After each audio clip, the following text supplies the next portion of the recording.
Welcome to Roleplay Cafe. I'm Jason. Above me there is Sam from Chalice and Chains.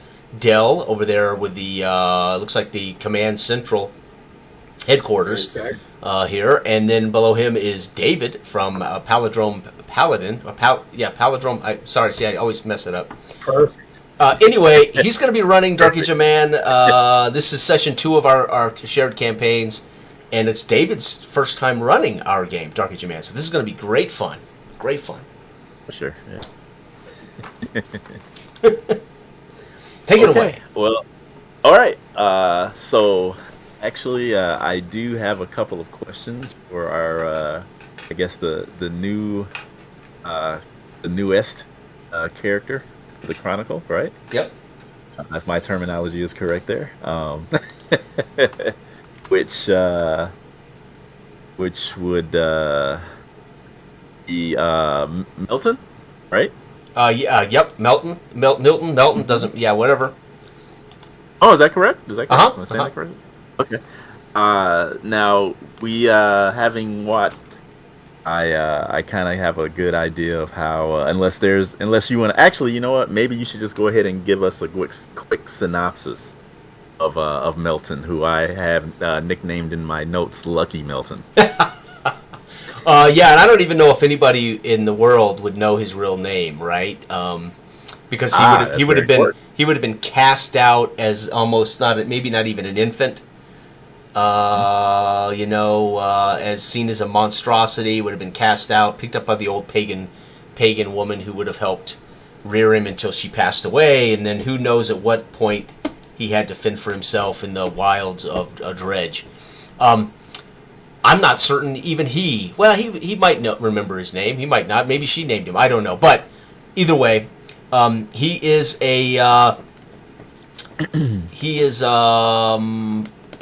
probably in his early 20s, mid-20s, which means he's been living in the woods for a long time. He's been surviving. He has been seen, of course, by some people. He has been his repute. He had the actual origin of him gave him a repute. The fact that he's the monster in the woods, or at least the superstitious, ignorant peasants of Dredgewater think so. He was seen bringing a wounded child back to Dredgewater once in the past, and the villagers' pitchforks, the hue and cry went out, and he escaped them. And third, Savric could tell tales, having seen him wrestle a boar, kill a boar with his bare hands. Savric would have witnessed that to know this thing is legit. This person is legit. He is malformed, cleft lip, maybe malformed skull, a little bit twisted back and spine. However, stands probably 5'8" or 5'9", thin. That would be kind of, what people might know of him when they see him. Loincloth, animal skins, filthy, dirty, matted beard, hair. Yeah. Completely uncivilized. Don't ask me how the hell you're going to squeeze me into this session. Don't ask me how the hell you're going to get me with these two guys. I know, right? And Dale will tell you I love to throw that challenge out there, right? Yeah, you do. Yeah, you do. Yeah. Well, we shall see what happens. Yeah, love it. We'll see what happens. And then Dale, do you kind of want to give us another just very quick synopsis? He's mentioned Savric Hurst, which he is Washburn's man, an often overutilized man, warden of the north area of above the hall and the palisades of Washburn's fortress, if you want to call it such. There lies his forested areas to the north of that, and that's where Savric plies his trade, as it was. In return, I mean, he will give. He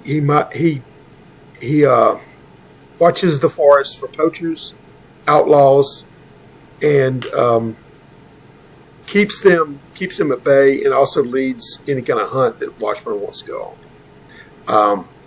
Every animal in that area is Washburns. Now, Saverick has seen this pitiful wretch of a man bore down, and he's kept it under his hat, as it were, and hasn't. But he's aware of this creature who is so far unnamed to him, But Saverick's a little bit savage, as you both know too. So he sees him as almost a colleague of sort, even though of very, like Saverick himself could have had the dice not rolled in his favor, could have been this creature, here. So at times he's often skirted travelers around where he fancies this creature may hunt or may be, to kind of direct and kind of keeping. So it's a little bit like he's at least sympathetic toward the creature, if that helps you out. Okay, so that's what's been kind of the mascot of the Southern Woods. Is that kind of what I'm feeling here? Yeah, he just needs to get a selfie with him and he'll be good, But well, what is he's not the mascot of the Southern Woods because. Then Saverick will get mad at me again. Yeah. I mean, I'm sorry. Yeah. No, it's all good. Yeah. What does Saverick? Rick have a name for this stranger? No, I mean he's just as of yet he's unidentified. He's just a wretch, a poor wretch that Saverick is aware of, and oftentimes is a little bit in effect protective over that he steers others clear of him whenever the situation may arise. You know what I mean? He'll put people off his trail or whatever, even though they've never directly met. They've probably seen each other eye to eye in passing, but never spoke. Yeah, I mean, certainly the wretch would know of the wardens that are patrolling the woods, right? I might avoid you as well as you may try to avoid the law. Right. Yeah, and that's probably why you've survived as long as you have. Well, and especially the young one in the South. That's why I'm down there in the South, because there's a young one down there that he's just learning his ways. Yeah. So, yeah. We got Sam. What was your character's name again? Willem of Willem. Yes. Willem of Judge. Mm-hmm. Yeah, a little wet behind the ears, but according to our last adventure, he's gained a little bit of Saverick's respect. Gained a little status and prestige with the Lord Washburn and a fancy new sword. Oh, that's right. That's right. Yeah. Yeah. And I would think so. Young Willem, as a bit of a wild child, right? Not being content to always mind his parents. His mother would often tell him that if he didn't go to bed on time, or if he ran out into the woods on his own, that the woodwose would get him, the wild man. And so there it is. At first it made him feel a little scared, and then as he got older, it was he kind of was like, oh, she's probably just making that up. And then one day when he was out in the woods, he came across something. He wasn't sure if it was a bear or a man or what, but he was pretty sure that it was the woodwose.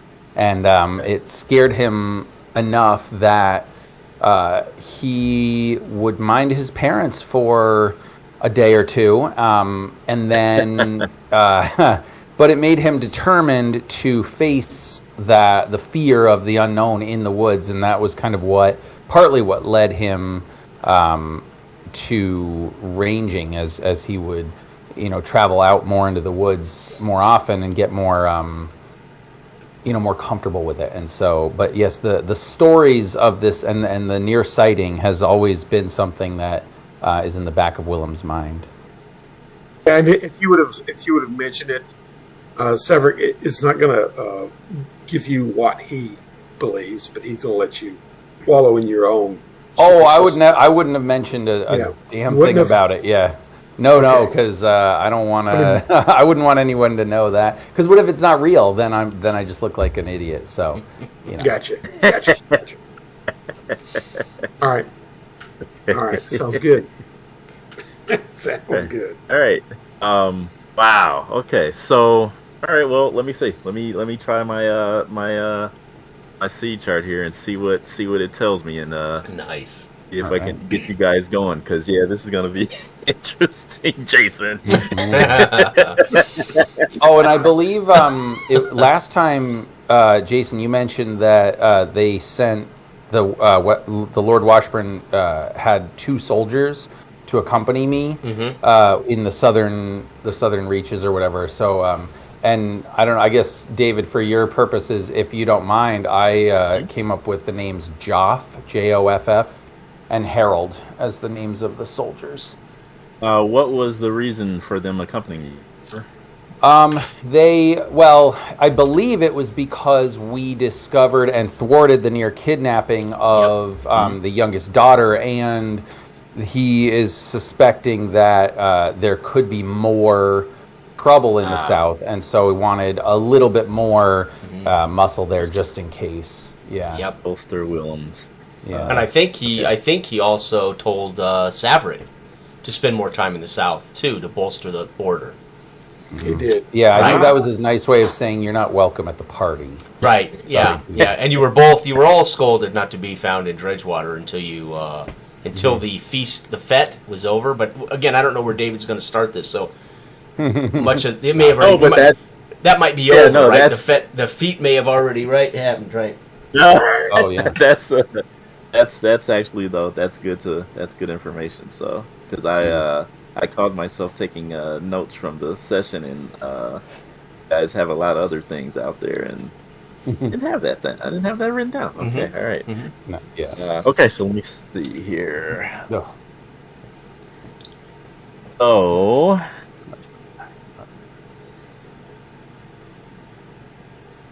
All right, what do we got? 8. Lucky for you guys. Okay, we're in the bell curve here. So, all right. Nice. So, nice. Okay.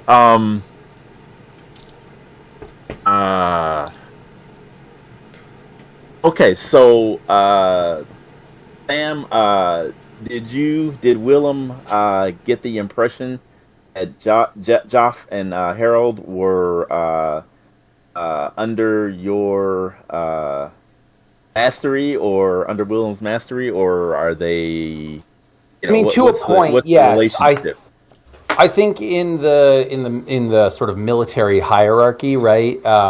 They would perceive Willem as the commanding officer, but then they would also probably know that Savrik is, or would look at Savrik as Willem's commanding officer, right? So there is that. They ultimately will do what they believe is best and the will of Lord Washburn, but I would certainly not try to do anything that I think would overtly go against something that he would want. So if they were to say, this is not a good idea, the Lord's not going to like that, I would most likely listen to that. Okay. Yeah, all right. I think that under normal circumstances, yes, they would. If I needed to give an order, they would follow it. Okay, and then one more thing. Sure. Bill, as far as Savrik goes, you said that he would actually be spending some time in the southern woods as well? Yeah, if we're picking up right where we left off. Yeah. Yep. I mean, we Lord Washburn told us to go back there, and I begrudgingly went, even though I have my hands full in the north, but still. He's my Lord, and I'll do what he says. Okay. All right. So, Sam, what would be the or what would be a typical I want to say it. What would the environment kind of look like for Willem? Yeah. Is there a does he rough it out in the wilds? Is there is there someplace like a small shanty or something that he would have, where he would be able to store supplies, or how do you see that? So I think that the way I imagine it is that for the most part, Willem would sleep pretty rough, right? He would, he'd have his bedroll. He may have some sort of animal skin or whatever that he could put up between two trees if there were, for some cover. But for the most part, I would be pretty good at locating places that it was fairly safe and fairly dry to sleep, make a fire, whatever. I would imagine that in the northern or the southern reaches, as I'm going to call them, the southern lands, right? There would be probably some, not necessarily like a hunting cabin per se, unless that was owned by one of the aldermen, but there would certainly be, perhaps campsites or little like poachers' dens or whatever, where, there would likely be some sort of shelter, maybe a cache of dry firewood, perhaps some dried meat if you're lucky. But yeah, at least when I would be on my own, I would hunt what I needed when I needed it. I would sleep rough. So if I'm traveling with several people, then yeah, we would probably be stopping in, I wouldn't necessarily stop at like the oak tree that I know I could climb and get up into the branches, we might camp down underneath it, for a little bit of shelter, but yeah. Okay. Because I think it's summer, right? Is what what you said? Yeah. So yes. I would imagine the rains have died down a little bit. It's perhaps a little bit warmer. Nuts and vegetation and whatever are more abundant. I'm perhaps not. I'm with you. You're not going to get too far away from me since we're having to work together. In direct capacity, and slap a mosquito on my neck. How do you handle this sweltering weather down here? This is not, shake off some mud, kick it off as we're in front of the fire. And have you got any meat? I hunger. And I would just simply nod.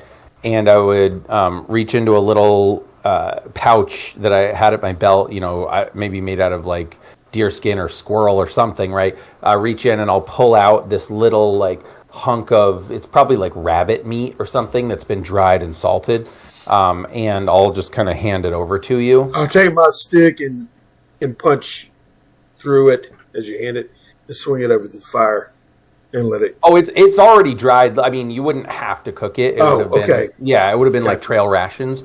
I don't know what time of day it was, if we had hunted yet or not, but yeah, I would. And in fact, I would say in a little bit, I'll check the snares and see if we caught anything fresh.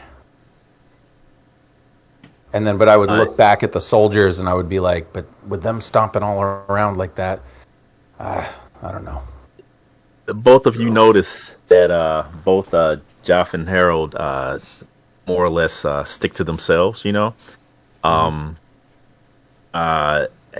even to the point where they kind of give you guys kind of harsh glances every so often, and kind of whisper to themselves, I would say that it's actually overtly apparent that they perhaps may even be more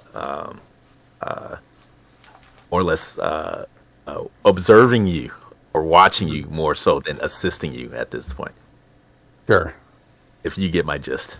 Mm-hmm. Yeah. Willem, what do you make of our compatriots?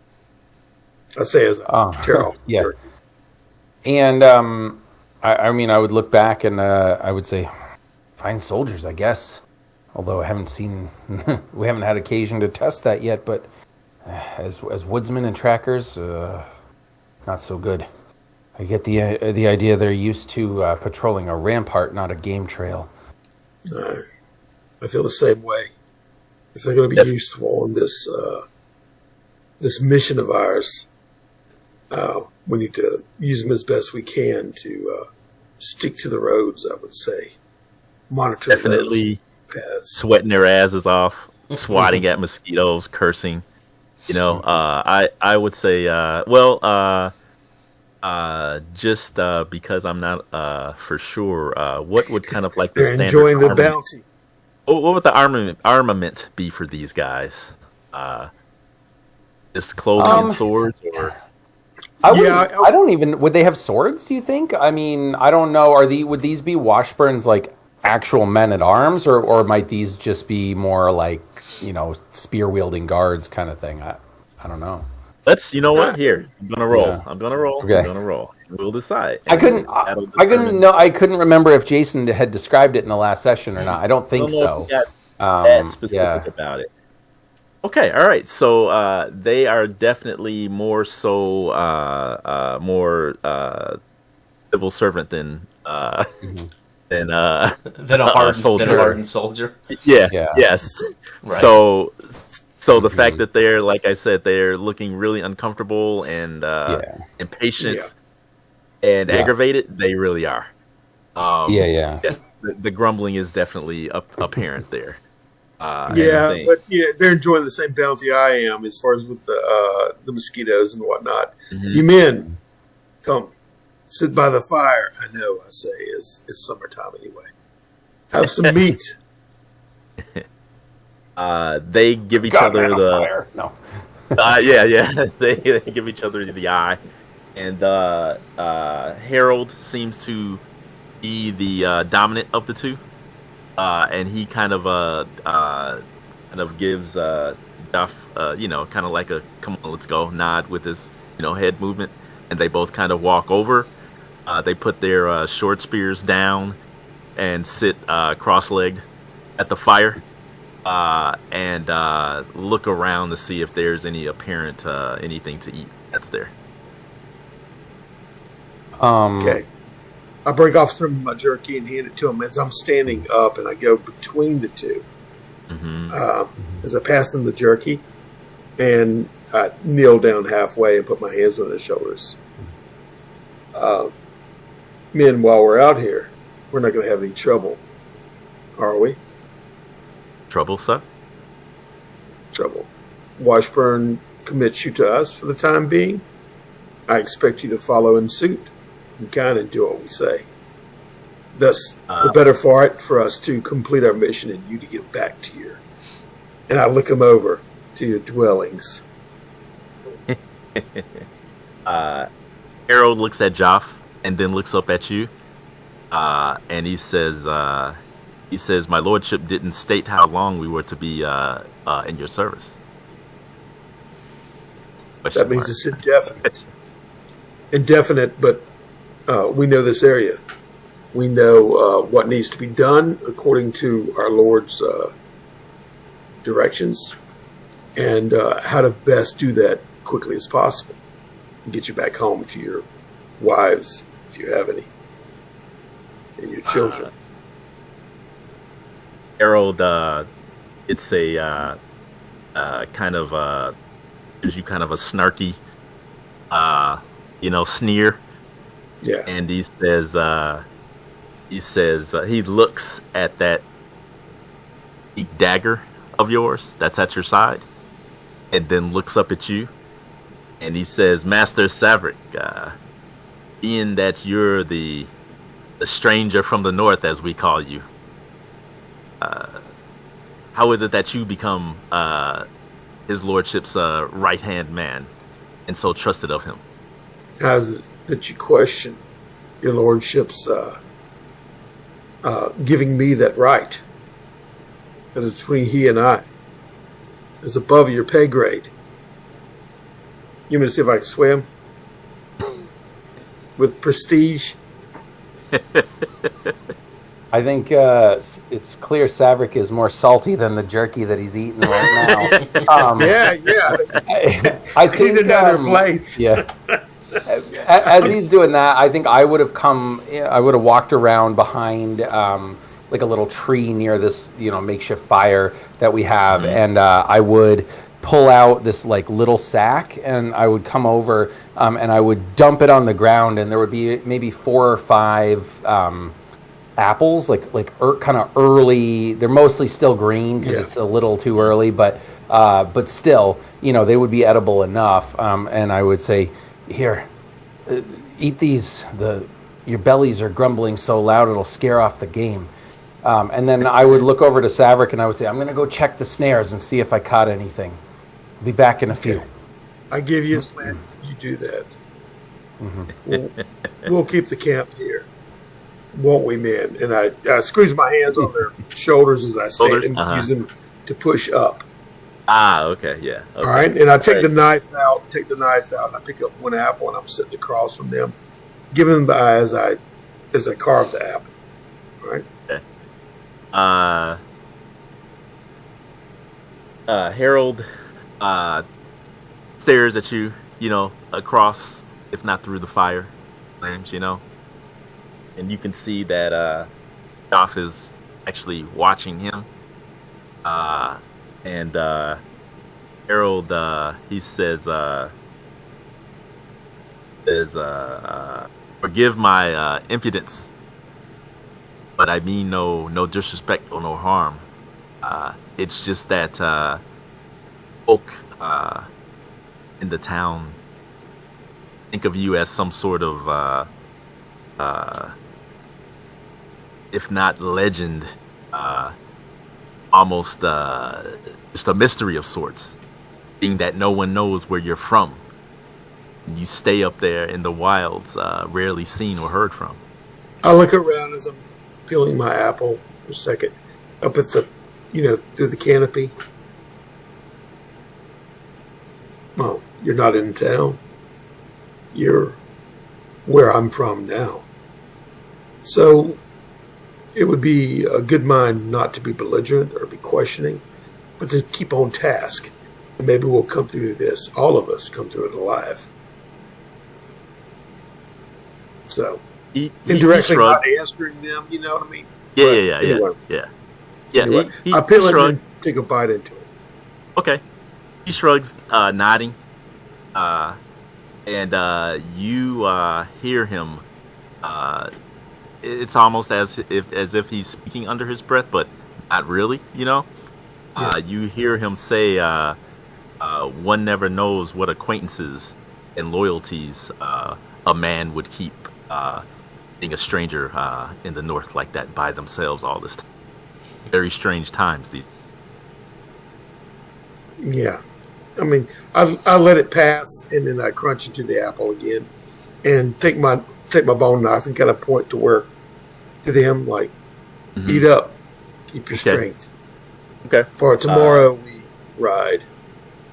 Jeff kind of looks at him and then looks at you, and then they kind of silently eat the rest of the apples and jerky that they have left.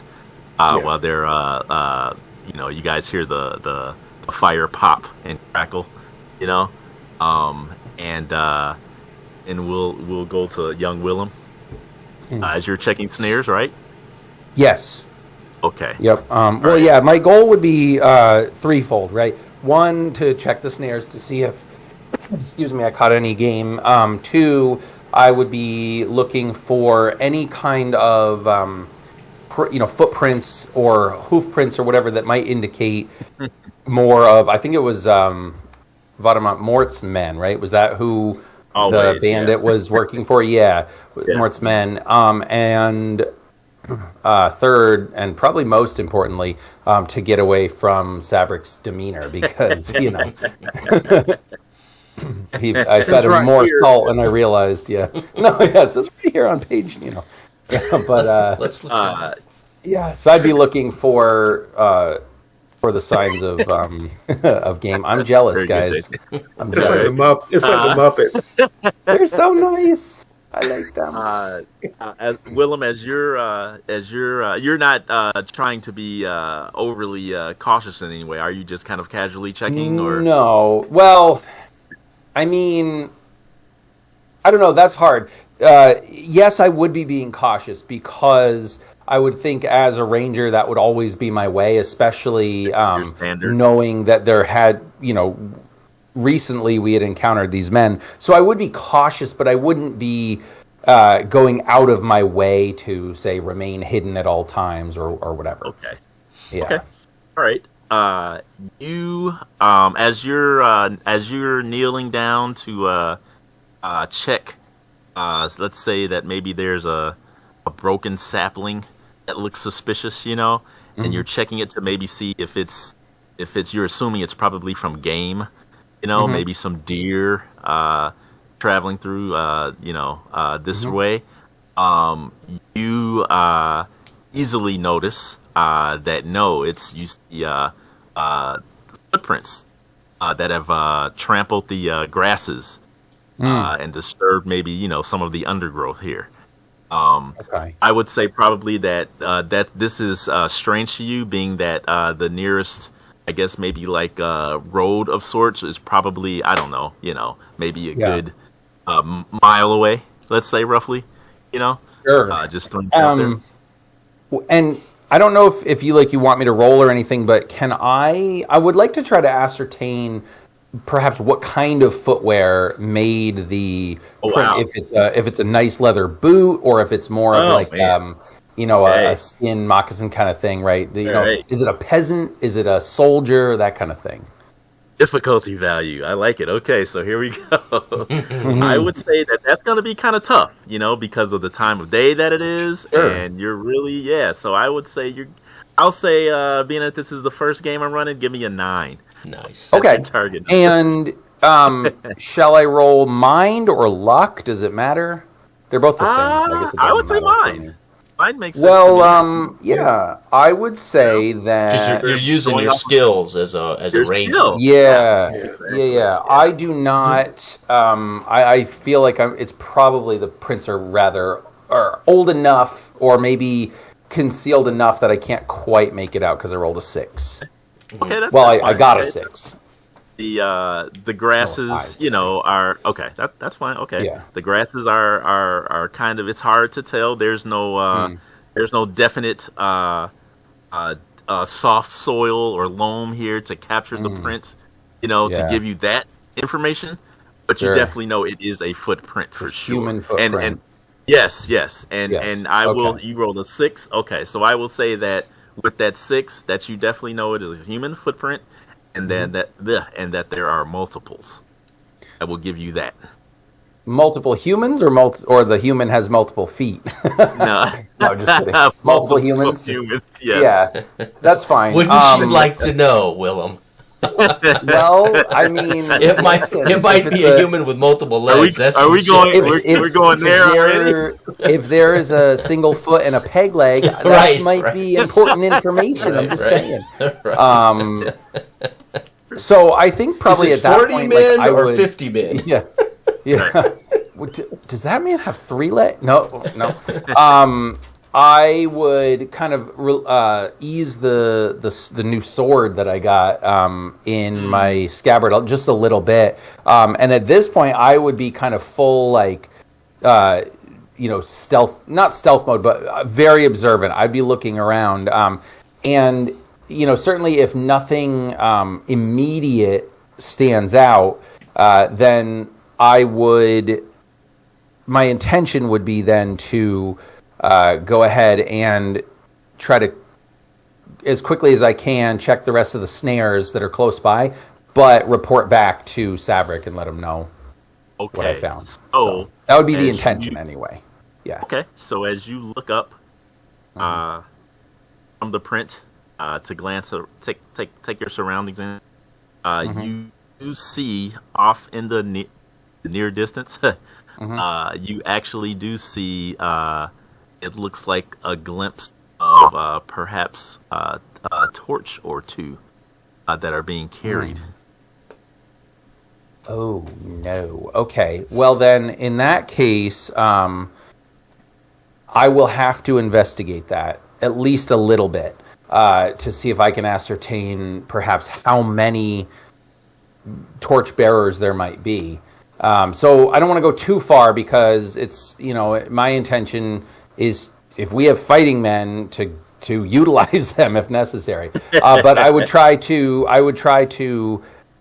track at least a little bit, get in close to see to scout and see how many people there might be. All right. So I would say then that in order to get close enough without them or scaring anyone off, that you would need to do some kind of a stealth, type of thing. So what would you do that? I probably body, unless body, I guess. Fortunately, I seem to be good at the stealth rolls, so I rolled a 10, and then my body's 1, so an 11 total. Nice, beautiful. So, yes, that's wonderful. Yeah. Okay, all right, okay.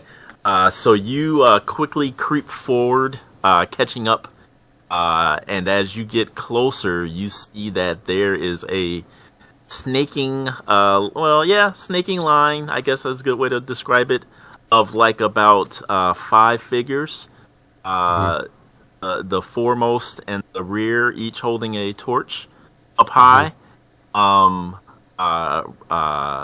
robed with or hooded robes, kind of, I guess would you call it like thatch robes, I guess, or coarse thatch robes, I think. Okay.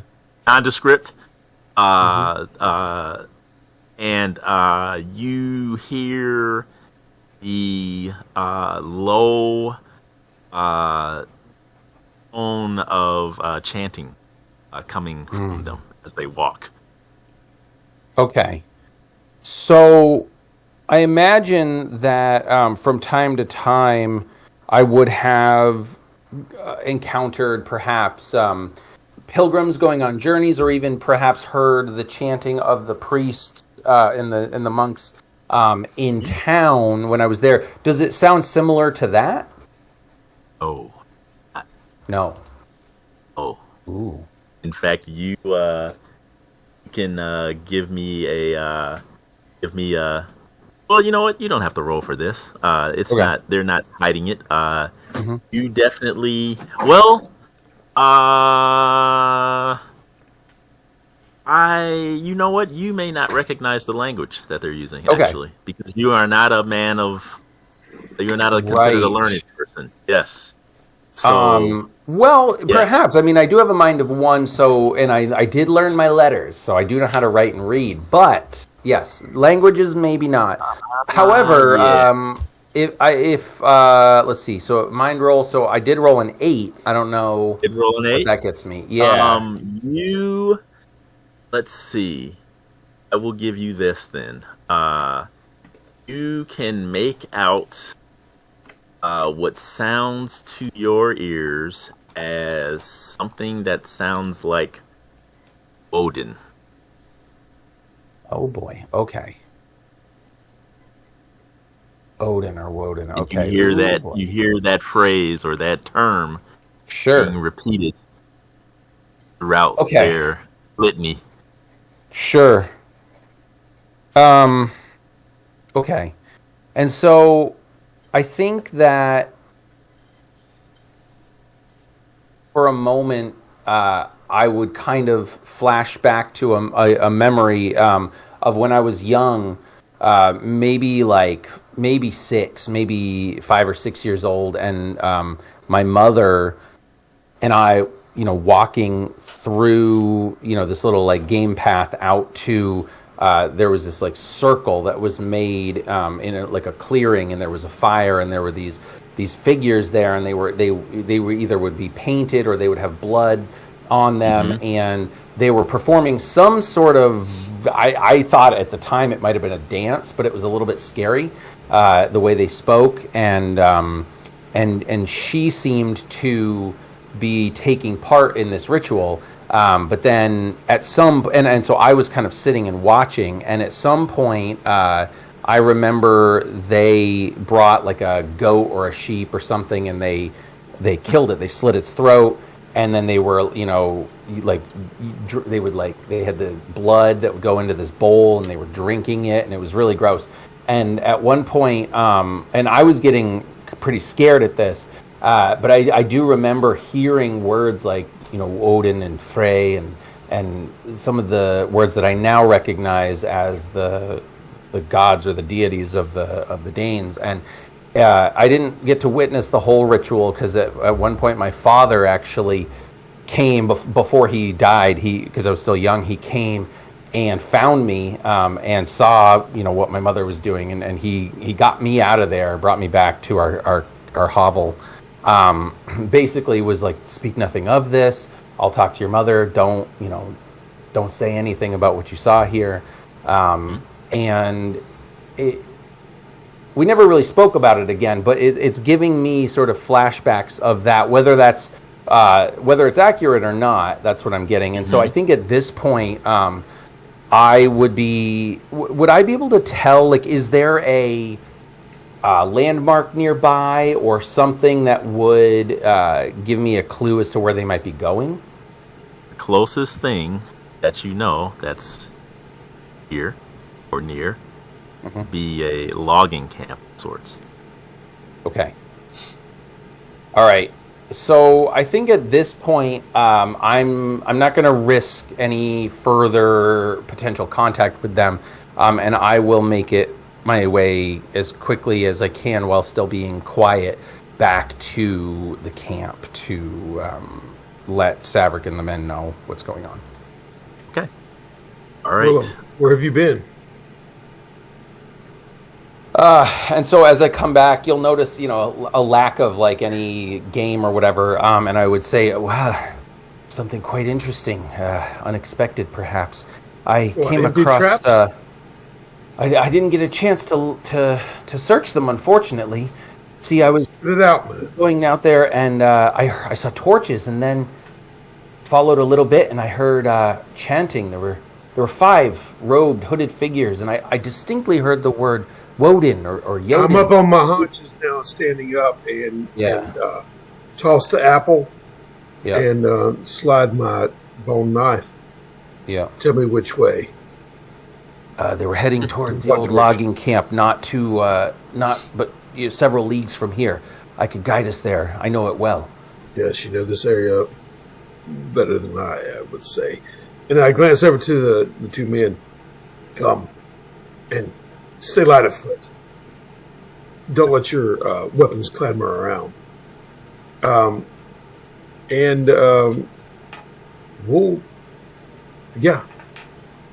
I gesture toward Willem. Yeah. Lead the way. Grab what you need. Yep. And so basically, I would at this point I would be holding my bow. An arrow would be knocked, but I'm not. I don't have it drawn or anything, but I have it prepared to use if necessary. And I'm basically. So I guess I would take it at this point then that it is near dusk, or is the light fading, or is this in the full light of day still? It would be closer to dusk.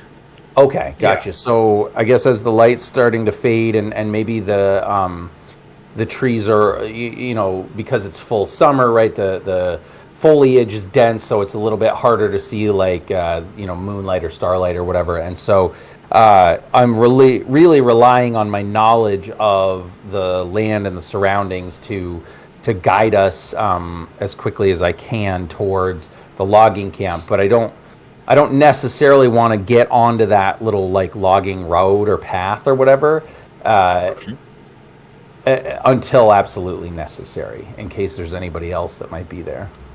So I'm kind of zigzagging through. And while you're doing this, I'm just questioning you. How many? What were they? What language do they speak, etc. And kind of getting the feel. Yeah, right. And I would relay basically that I saw a total of 5 people. At least 4 of them were hooded. They seem to be chanting. I can't be certain, but I think it might be the language of the sea people, the Northmen. But I've only heard it in passing. If there's Northmen this close to our lands, but they head south, which is good. They didn't seem to be fighting men, but then again, all those people seem to be But they could be their allocates or their seers or some such, if they speak in pagan language. Which I'll say, let's double our try to head them off toward that logging encampment at a faster pace. Like what pace do they travel? We need to double up and get there to ascertain the situation and probably ambush them. Maybe before they get there, if we can do that. But I'm giving it to you. Like you lead. What is your best? What is our best avenue approach? Oh, okay. Yeah, interesting. So yeah, because at first I was, maybe you could tell as you were saying, perhaps we should make haste, and I was like, because I'm like this area, and so I would be explaining, well, this area is dense with. Leaves and sticks and stuff on the ground, and so if we make haste, we'll make a lot of noise. And with these guys, so I was like, we can definitely move faster, but we will have to move out onto the logging path, really. And I imagine it's where they would drag the trunks of the trees that they cut down. They would drag them out, and so it created a natural path over time. And so I was like, we could do that. And running trails cut through. You know what I mean? Well, some, yeah, but what I so what I would say is they're easily traversable if it was just me or you. Gotcha. But with these guys, I just don't know. And the last thing I want is to have them, run it, and we can run alongside. Okay, yeah, so we'll do that then.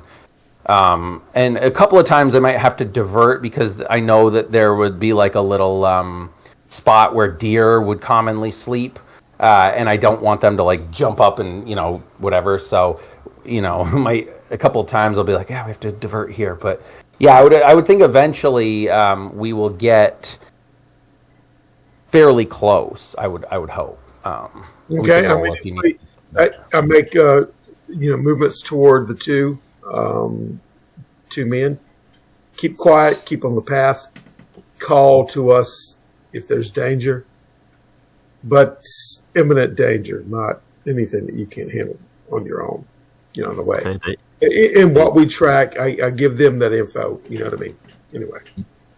Okay. They nod and grip their short spears and try to clumsily keep up with you two, as you two basically more or less glide through the underbrush where they thrash and stumble behind. We're SEAL Team 6 and they're like the conscripts that Yeah. Okay. All right. So let me let's fade to black as you guys are moving through the terrain, and let's go to Jason. Yeah, we got to get you in here, man. It's good. Got to get you going. It's good.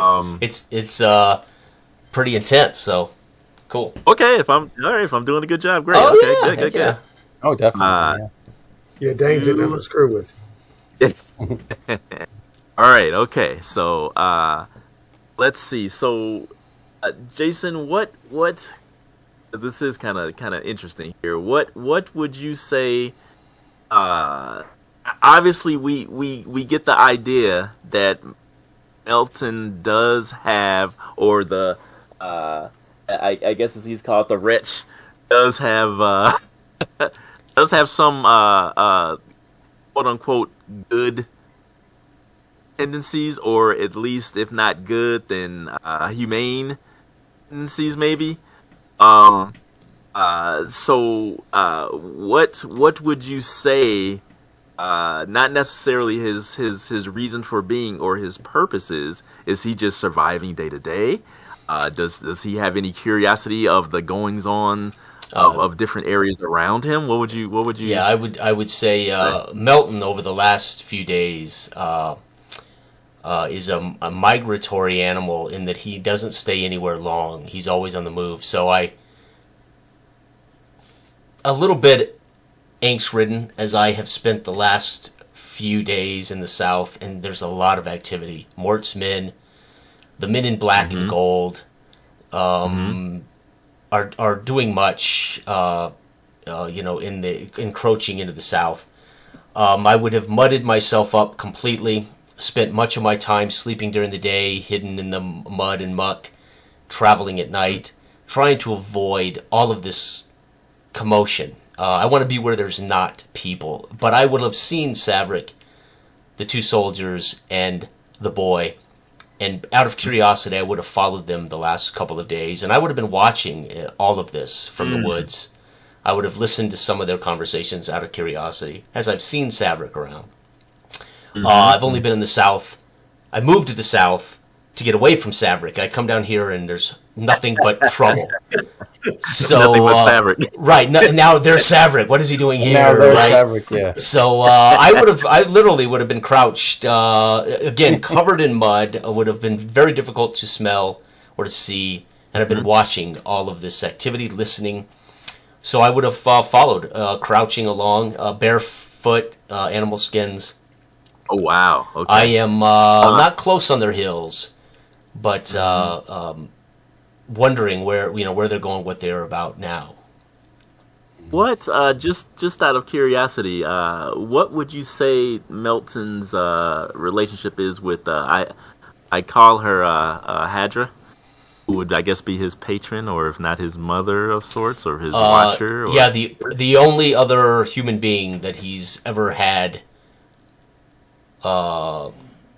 more than 5 minutes of conversation with, right? So she would have raised him for the most part, would have taught him something, I guess, of socializing. But I am more arrested, as if I'm fully mentally adapted at about an 8-year-old kid's mentality, right? So there's no real conversation with Melton. It is more animalistic. But yes, she would be the closest thing to a mother I have ever had, right?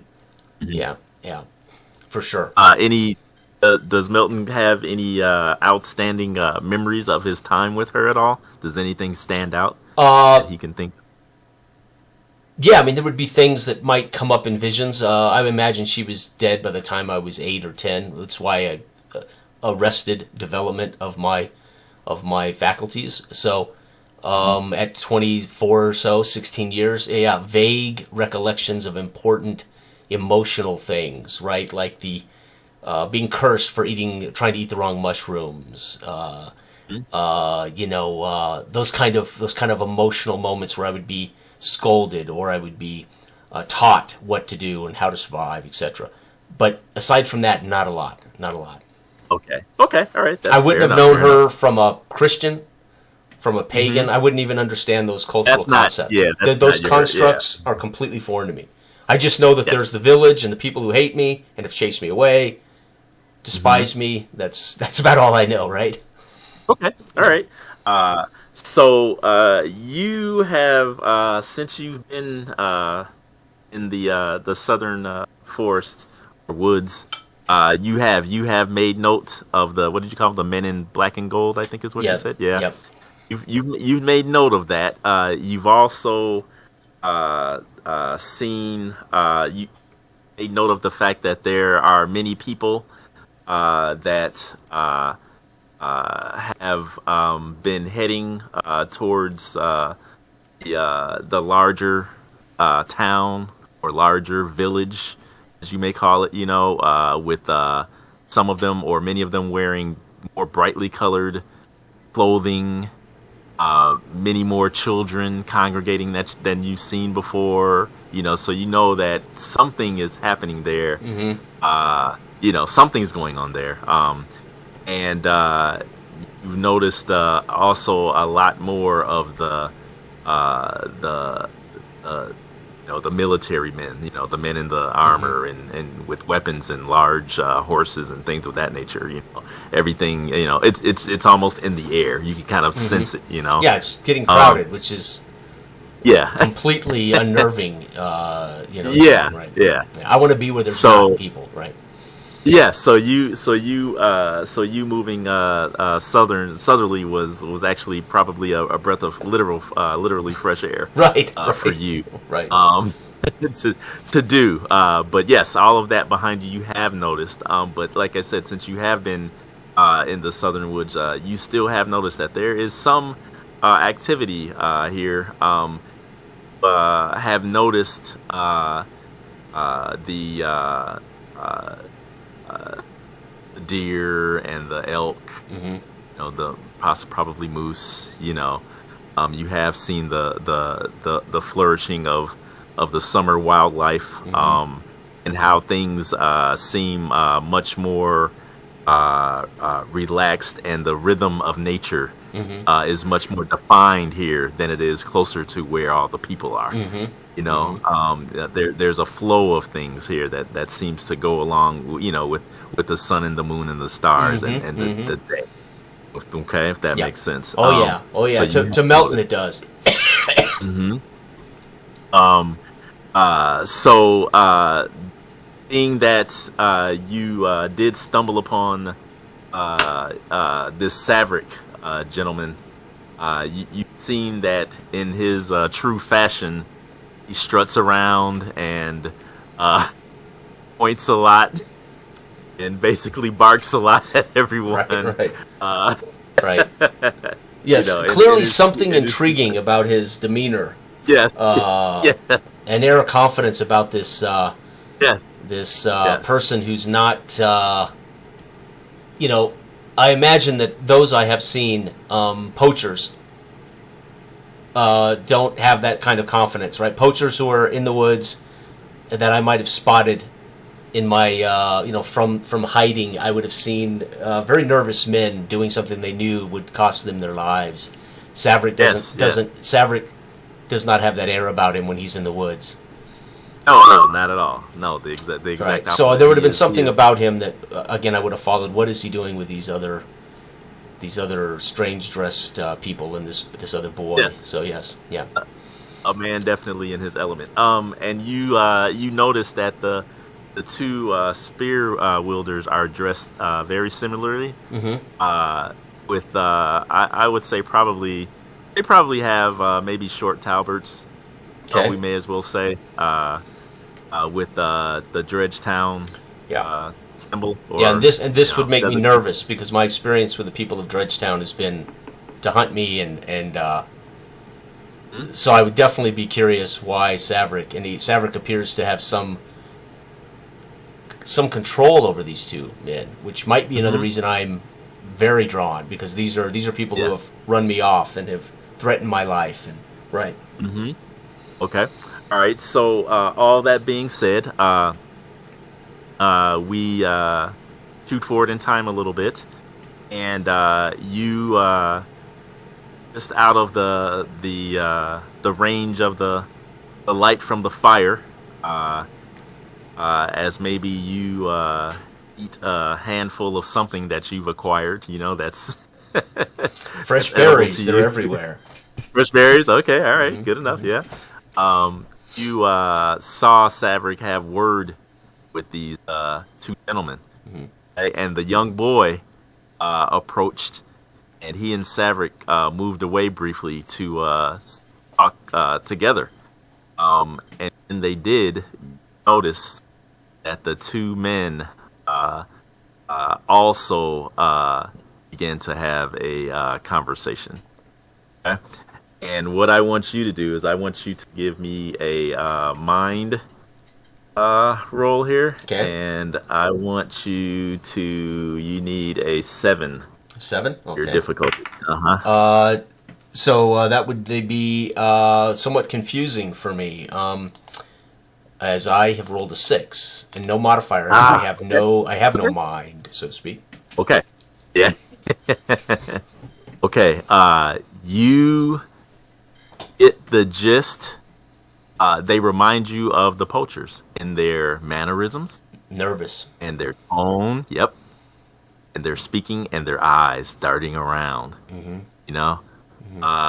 And Saverick approaches the fire once again, and you see they stop and they regain their previous demeanor. Okay. Okay. Yep. So that is all I will give you from that. Okay. With your Okay. 6. Okay. I'll reach down into the mud, the moist, and I'll smear and pat more mud about to make sure that I'm hidden right as yeah, no swatting of mosquitoes covered in mud.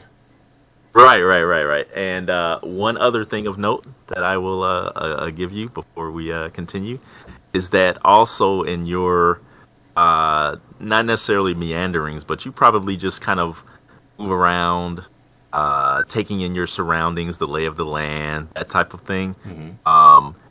You have seen these short, and when I say short, I mean like maybe about 3 to 4 foot in height.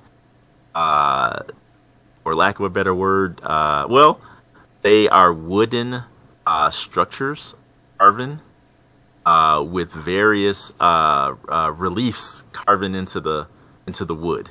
Okay. Faces, freestanding. Buried somewhat in the ground so that they will stand free. Yes. Okay. Yes. I would have seen these in the south region here as I've moved through the woods. Yes. Yeah. Yes. They look human.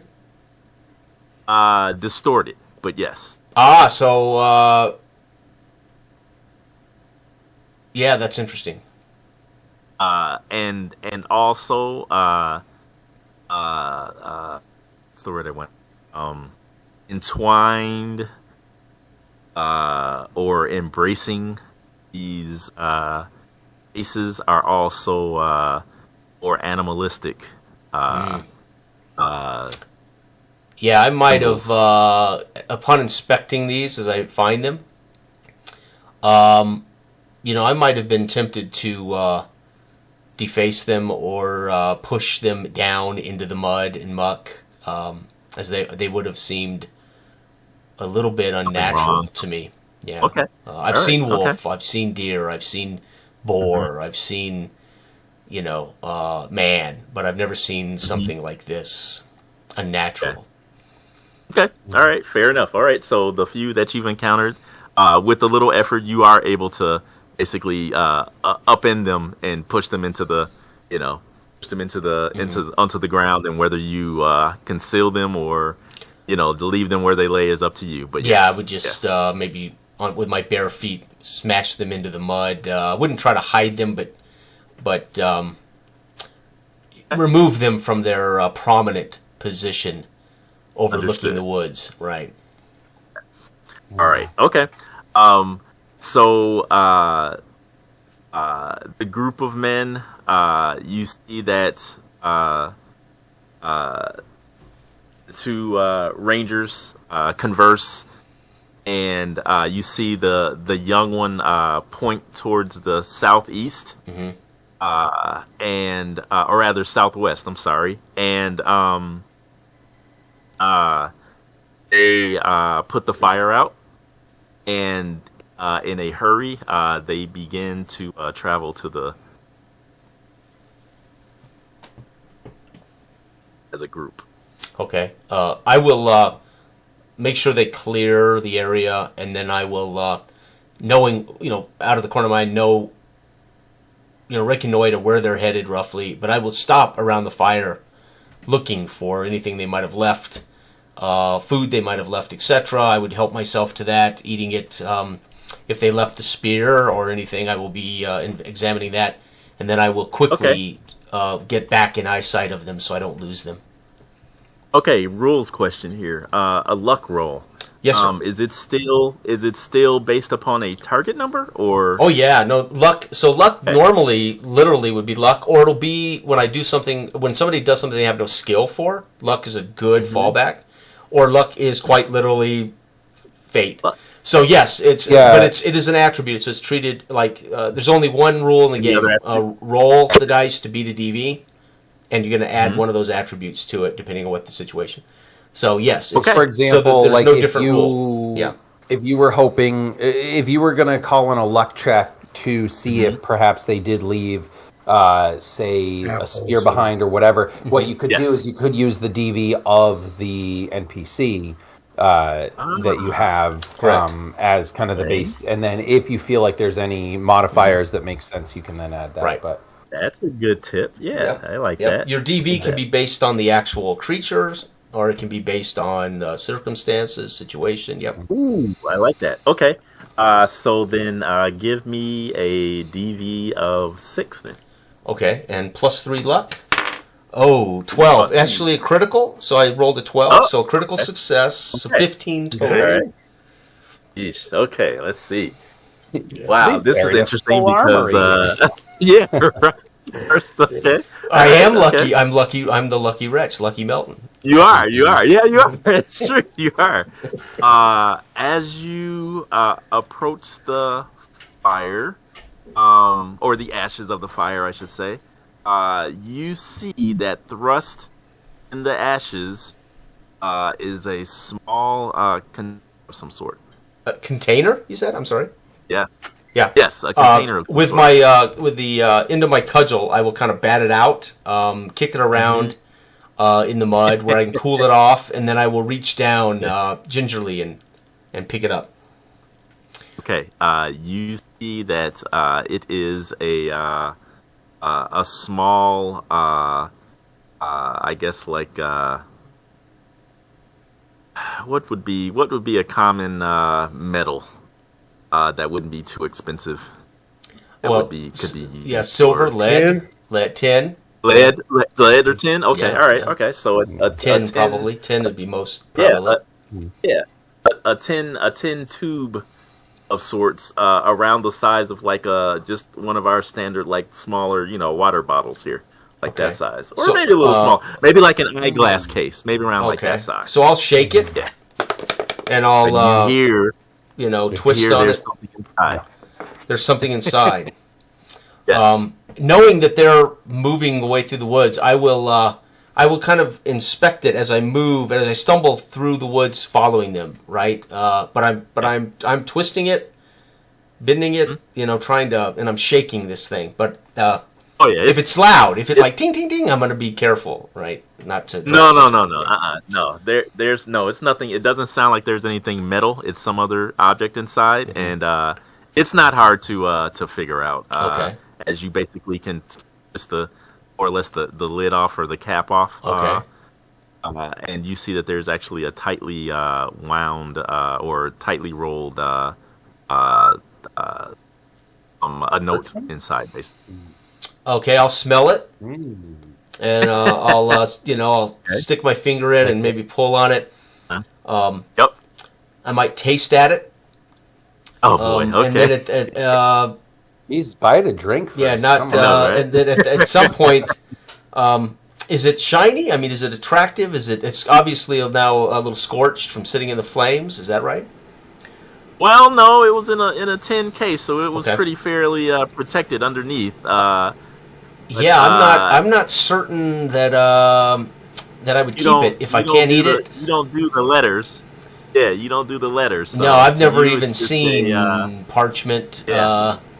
And I would smell it, try to taste it. Yep. And if it doesn't smell like drink or food, or taste like drink or food, I'd probably just drop it in the mud and Okay. try to again catch them up. Where, Okay. All right. that's Well, like so- above my head, right?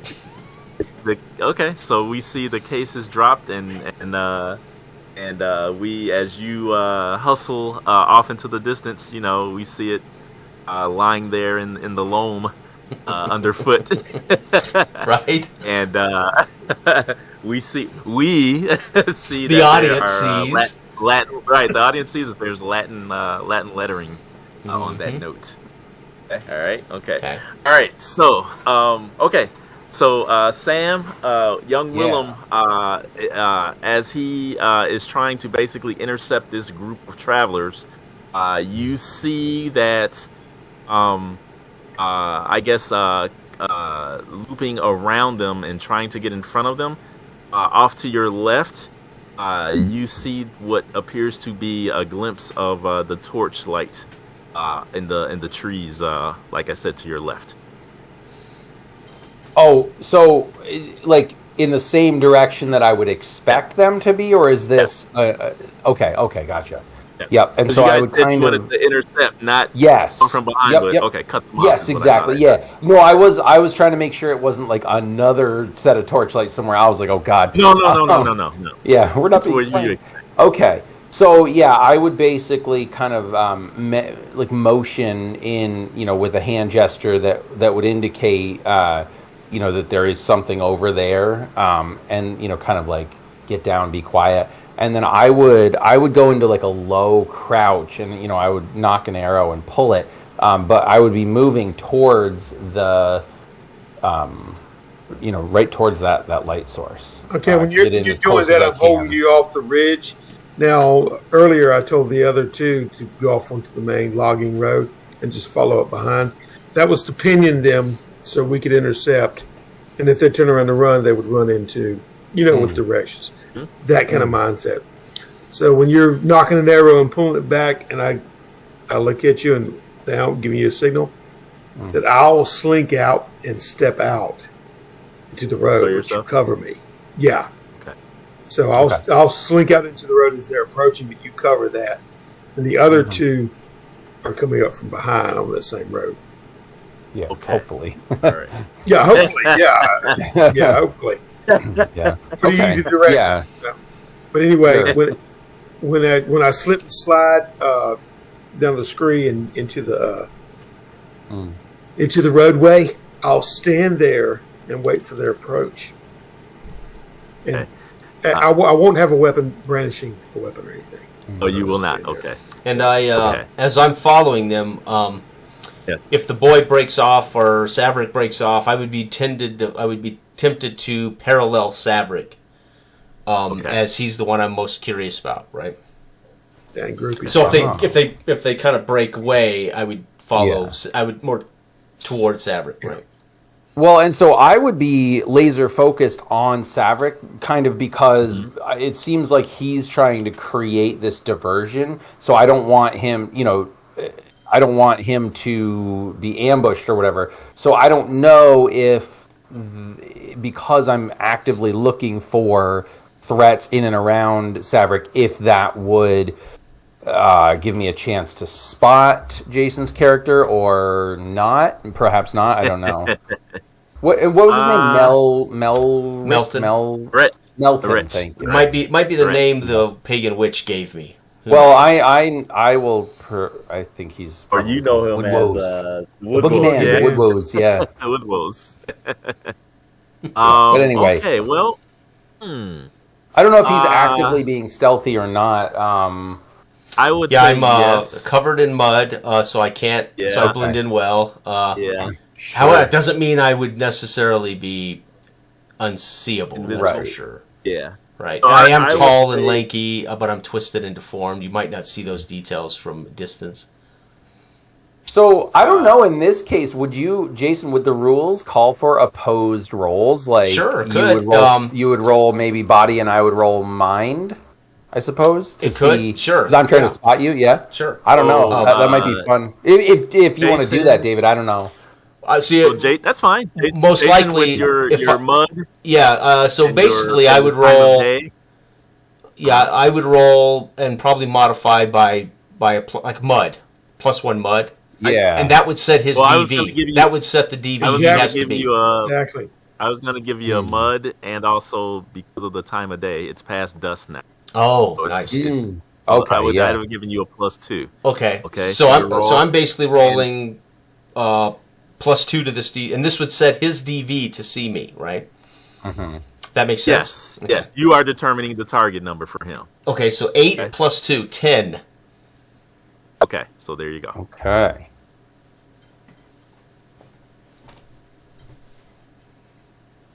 Okay, so I rolled an 8, and I have a mind of 1, so I believe I'm just short at a 9.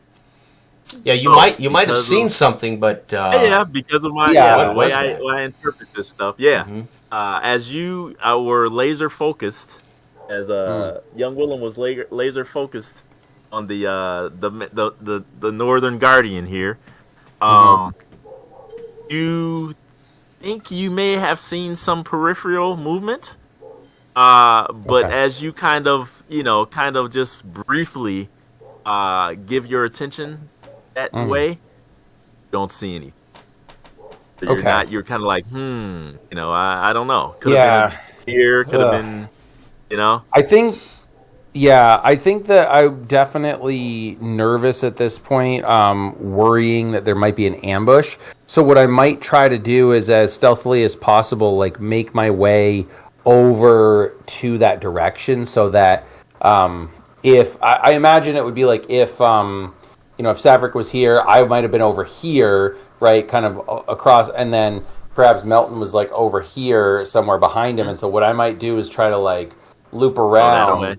So that I can, if there's a threat coming from behind, I can hopefully help deal with that. Okay, so it sounds fair that your attention is kind of divided at this moment as you make your way around, okay? Yes. Because not only are you trying to keep Saverick in play, you're also trying to see if there's anything going on in your path. And you're trying to be quiet about it. So you've got a lot going on. Young Willem. Young Willem's got a lot going on. Okay. All right, okay. That's fine. Okay. Dell, you spot the initial torchbearer through the trees. Okay? Yeah. And you get kind of like an audible glimpse of the chanting. Okay? It's not really loud, but it seems to kind of penetrate, the environment and kind of drift towards you, almost as in waves, Gotcha. And I don't know. Have you specified? Is Saverick? How is he language wise? Is he? He's a foreigner to the whole area. I mean, I said he came from more or less what would be considered like Russia, the Slavic area, made his way over there. So he's a little bit. He's totally not, but he is. With all of his traveling, he's akin to the foreign. Picked up maybe a little here, a little there. He's peppered with all this stuff. Yeah. But they're no more than any other thing that he's seeing. It's some curiosity. So, he'll sit there and cock his head a little bit and look at them, wait for them to notice him. And kind of stand with hands open out. You know what I mean? Showing empty palms right now as they approach. Okay, all right. So as Willem's moving, we've got that. We've got the wretch kneeling there, watching this. We've got the two questionable guardsmen, militiamen, soldiers, yeah. Standing there at the ready, kind of looking at Saverick as well, kind of waiting for the word. Yeah, and I would be watching them very closely because again, they wear the kit of the village that seems to despise me. So I'm very leery of those guys. Yeah, I had wanted them to follow the procession of the torch bearing procession behind them down the road. Okay. In case they turn tail, they would run into them. Both or just one, Del? Both. Both. Both. Right. I wanted to keep them without an earshot. You know what I mean? Right. Yeah. Okay. So they're not on this side. They're on the other side. Yeah, they're on the other side. You see them coming through the tree line, respectably behind the group of worshipers. Whenever they noticed me, it's well. Anyway, go ahead. Okay. All right. Okay. So the group moves slowly forward, and the leader comes to a stop, like maybe about, I don't know, maybe about 30, 40 feet away, though, Yeah, travelers, where do you hail from? I say. The one with the torch. Go ahead. I take one step forward. Oh, you do? Okay. Still showing my Right. palms, but almost in greeting. They no one reveals their faces yet at this point. Are you holy men? Where are We'll you call from? him we'll call him the leader, okay? Because he's the torchbearer in front. We'll just call him the leader. All right. Yeah. He takes a step forward, and he says, "We are but simple pilgrims, traveling through these woods, wishing to be unmolested and have no riches to offer any highwaymen or brigands." You travel through Lord Washburn's woods. We are the keeper of his woods. As long as you mean no harm and directly travel through. But you are subject to our scrutiny and questioning. But provided you answer correctly and mean no harm, you may pass through. But I warn you, Von Mort lies further south, and his men are not so forgiving. And then I'll walk up to them, but as I do, I move my hide tunic or whatever to show the bone handle of the knife. Yeah, and when I see him do But that, I will Okay. cudgel in my right hand. I will draw my dagger with my left hand, crouching in the dark, anticipating trouble. Okay. All right. Sam. Young Willem, as he moves to the side, you can hear basically Everett having words with the leader. Okay. You can't make out exactly what they're doing, but you do see Saverick expose his blade to them. And by his mannerisms, you know that this is a warning. He's basically saying, "Hey, mind yourselves," pretty much. So you do realize that. Now, and from your angle, as you're moving around, you also see the two militiamen who are slowly creeping up towards the rear of the column of pilgrims. Okay? They're not sitting still and waiting. Yeah. They're moving forward. Okay. You understand? Okay. Yeah, absolutely. So I think, at this point, my focus is much more on the pilgrims and Saverick being exposed as he is.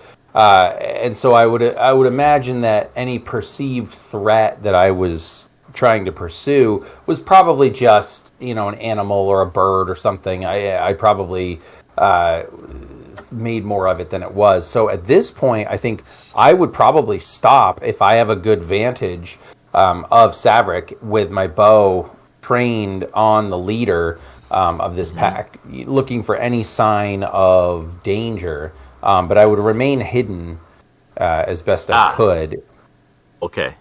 All right. Okay. So, okay, that's fine. We won't worry about that unless it comes up as far as you being hidden. Okay. Yes. No. I would say unveil your face. Pull your cowls free. The leader lightly turns his body and head, as if to speak to the man behind him. And as you give him that command, he stops. And with my hand he goes still to had my handle. One hand still has the torch. Obviously, the other hand is empty.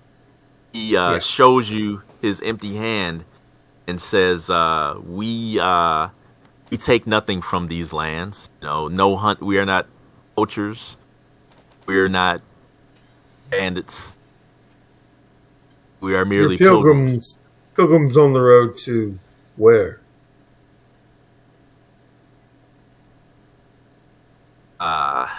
He He says, Be careful how you answer. he says our business takes us to Lord Vort's lands, and therefore is of no concern of yours. It is That's the wrong thing. Yeah, it is of extreme importance since you traverse through our lands to get to Von Mort. And Von Mort is no friend of our Lord Washburn. If there's no war that I am aware of, no skirmishes. While you're in Lord Washburn's land, you will obey his warden. As you travel through his forest. And then I'll walk closer.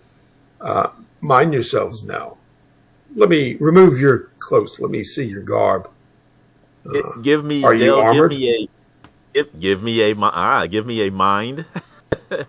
Yes. Okay. And give me a 7. That's 11 total. Oh, okay. Money where your mouth is. Okay. You notice as you get closer, peeking beneath the robes, you do see the boot of a warrior. So yes, at least the leader. That a pilgrim would likely yes. have. Yeah. Yes. Yeah. Okay. Well, hang on. So you asked him, "Are you armored?" This, that, and the other, and he chuckles, and with that one open hand that he has, he kind of slowly reaches kind of behind him, and you hear a soft clink or chink. Yep, and he comes back with a pouch and says, "Surely we can continue on our journey unmolested of our free will." He comes back with a pouch. He holds it out to you. I chuckle in response. Come on, Dale. You know you want it. These Do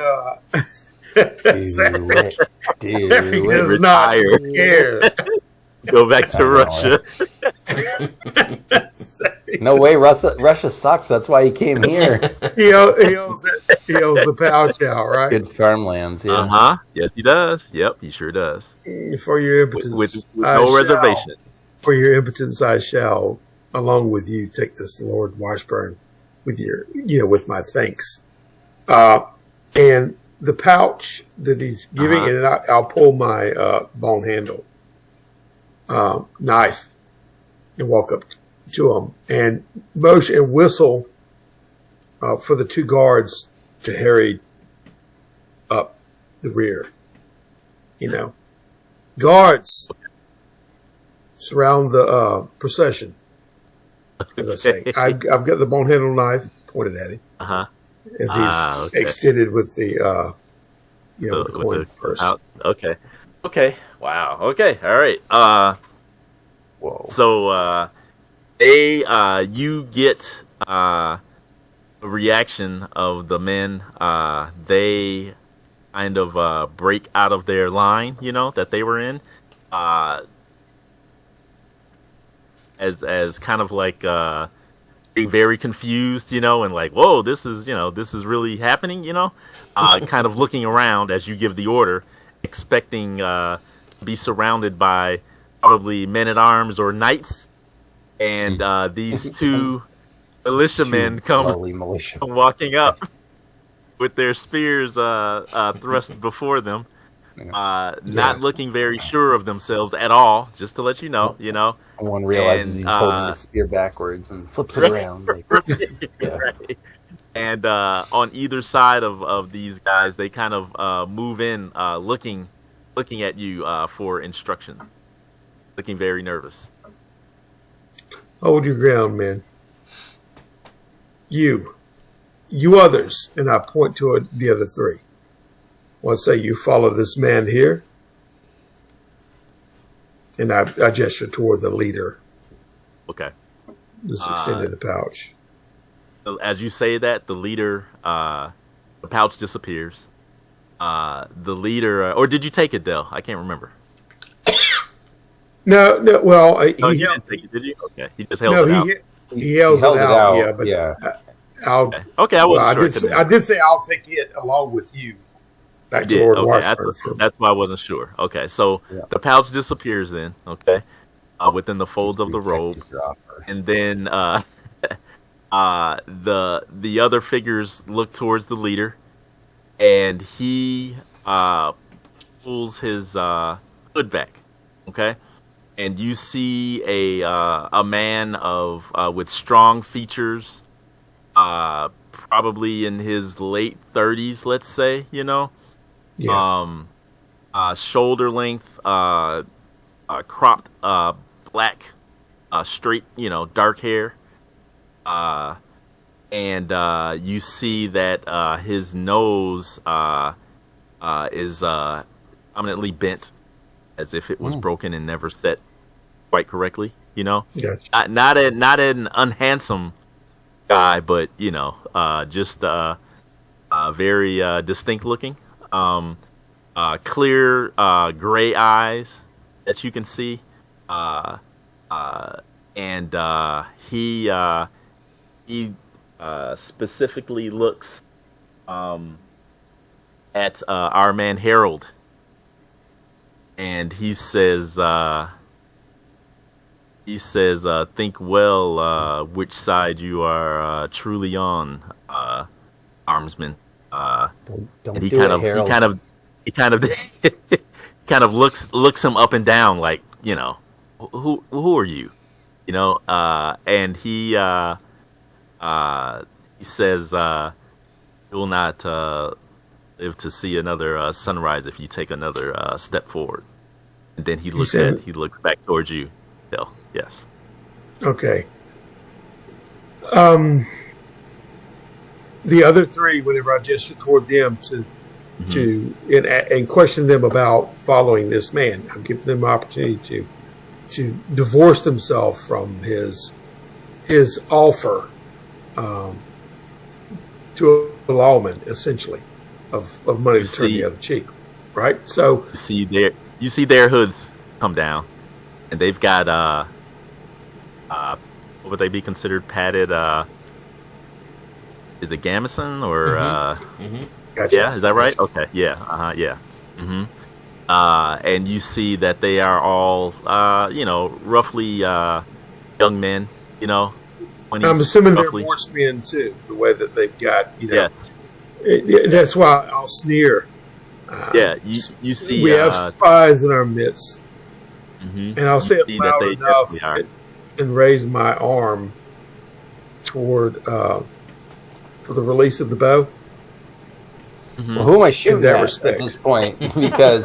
Because if I could hear this, which I assume I can hear it all, I think Willem is a bit confused You're gonna have to make a roll. Oh, okay, that's fine. I will. But yes, he has not determined who your target is either.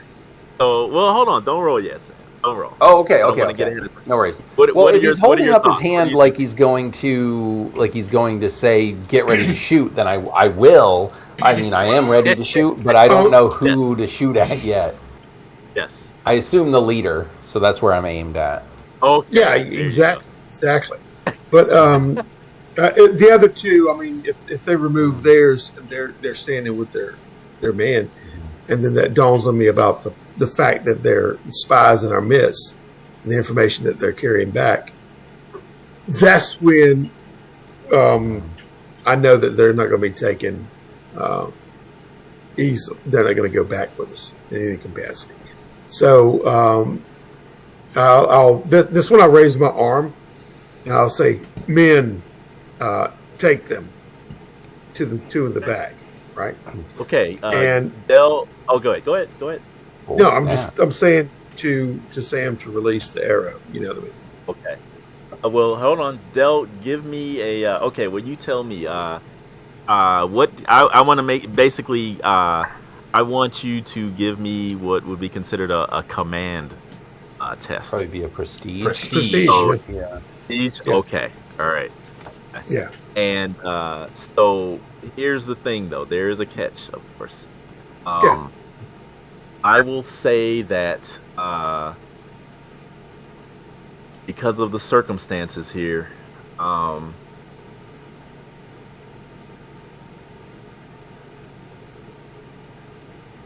actually, just forgive me for this, but give me a blind roll. I want you to just give me with your modifiers and everything, if you have any.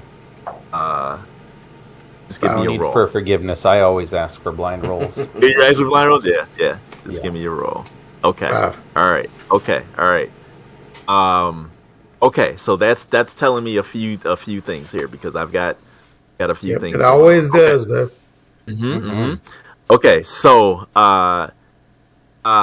okay. So young Willem, you hear the command. So what do you do? I'll shoot my bow.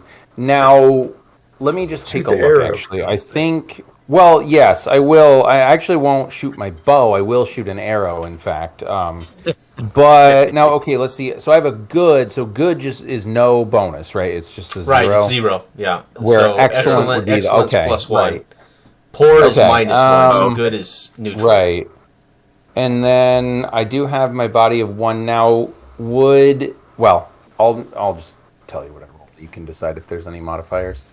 I got a 10. Okay, you're golden. Okay.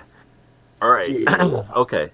So you guys are gonna have to talk me through this then. So that's a successful hit. Right. Okay. So he makes 1 roll. Generally in combat, if he fails, then he might incur damage in some way. Right. So he made the roll, which means to his detriment. right, or situation changes drastically against the group. Well, not drastically, but would change against the group. Right.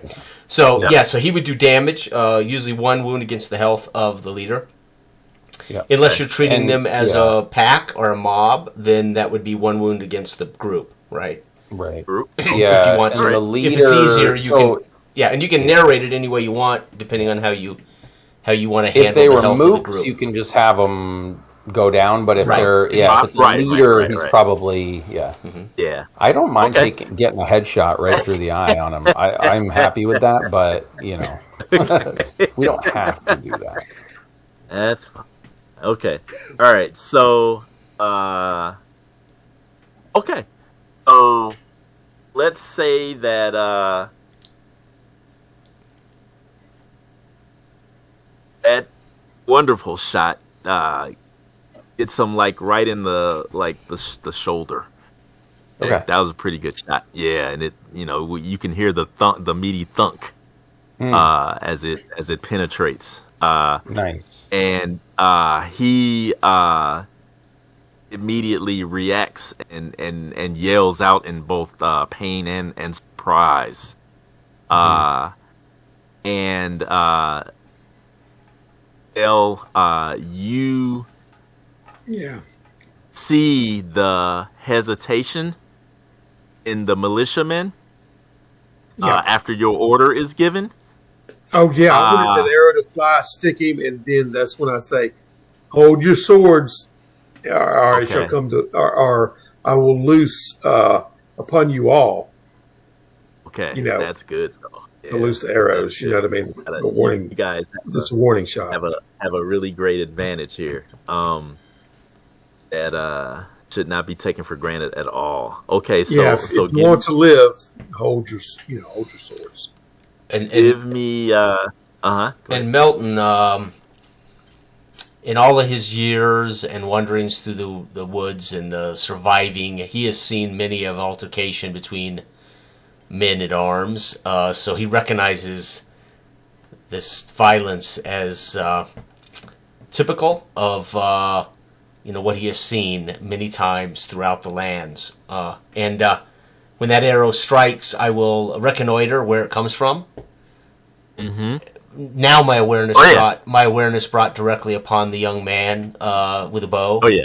and then back Away, to Savric and the group. Prepare to watch these men again cut each other down. Right. Okay. All right. Okay. Yeah. You go ahead, Dell, and with a you know what?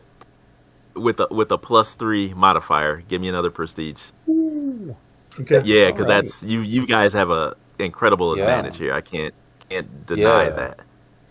I really can't. That's 12. It's not a I can't. Not a nat 12, but with the Okay, that's my dirty 12. Okay. All right. You the other armsmen, you see that they do not take any kind of offensive stances of any sort. You know, one of them rushes over to the leader and attempts to administer some kind of aid to him. The others kind of form almost like a rough, not circle, but kind of semicircle around the two of them. The concern on their faces, anger, their leader has just I'll been be like, bravely don't wounded. pull the arrow away. Leave it in there. Break it off. We'll have a doctor, have a surgeon deal with him back in town. The individual. I'll be like, men, take their weapons. Lay them on the ground. Listen, if these guys are pagans, any court surgeon is going to be a court butcher. I'm just saying. Oops, it slipped. I'm sorry. I don't know how your arm came off. The one young man with sandy brownish hair and just the hint of a beard coming in, he breaks the arrow, the haft of the arrow off with a snap, and looks up at you, fire in his eyes, and he says, "As you will pay for this." You better quench that fire, boy, fast. Snake knife. That's what he calls me. Snake knife. Interesting. The cold breeze blows. Okay. A cold breeze blows through the highlands. Yeah. Okay, but I mean, I motion for the other two if they're standing there talking. Together, they were actually gawking. Together, the weapon. They have. I guess they would be akin to short swords, pretty much maybe some knives, daggers rather, nothing major. Those get taken. We need to shackle them up and then lead them back to town, to Washburn. The Melton would drop close to the ground, put his dagger away, slink down close to the ground, watching. Now, curious to see the Savric take in hand this group of travelers. A bit frowning as he sees these soldiers of the village following his orders closely. Now learning more about Savric and who he is, and watching out of the corner of my eye the young boy with the bow, trying at this point to stay completely hidden, of course. Okay. Stick your neck out too far, we'll discover you. Willem can give me a mind test of tough, which is give me a 8, and let's see, Jason, you can give me a 7 mind. Willem Please. does not succeed. I get a 6. Okay. 3 for me, so I do not either. Oh boy. Okay, all right. So nothing. Okay. Okay. So Goff comes up to you, Dell, and he said, or Yes. Saverick, and says, "Lord, what are we to bind them with? You have no manacles or rope or any." Okay.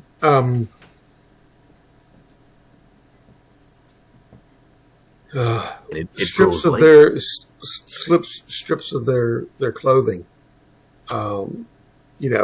Whether I use the bone handle knife myself or they use the edge of their, we can pull off strips and just bind their hands behind their back and then lead them off.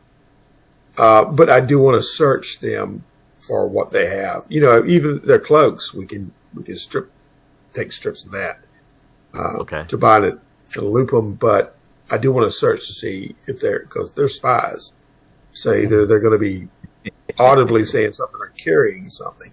So frisking is in order, but Okay, you're doing Stern what do you call it? A pat down. Yeah, Yeah. pat down, yeah.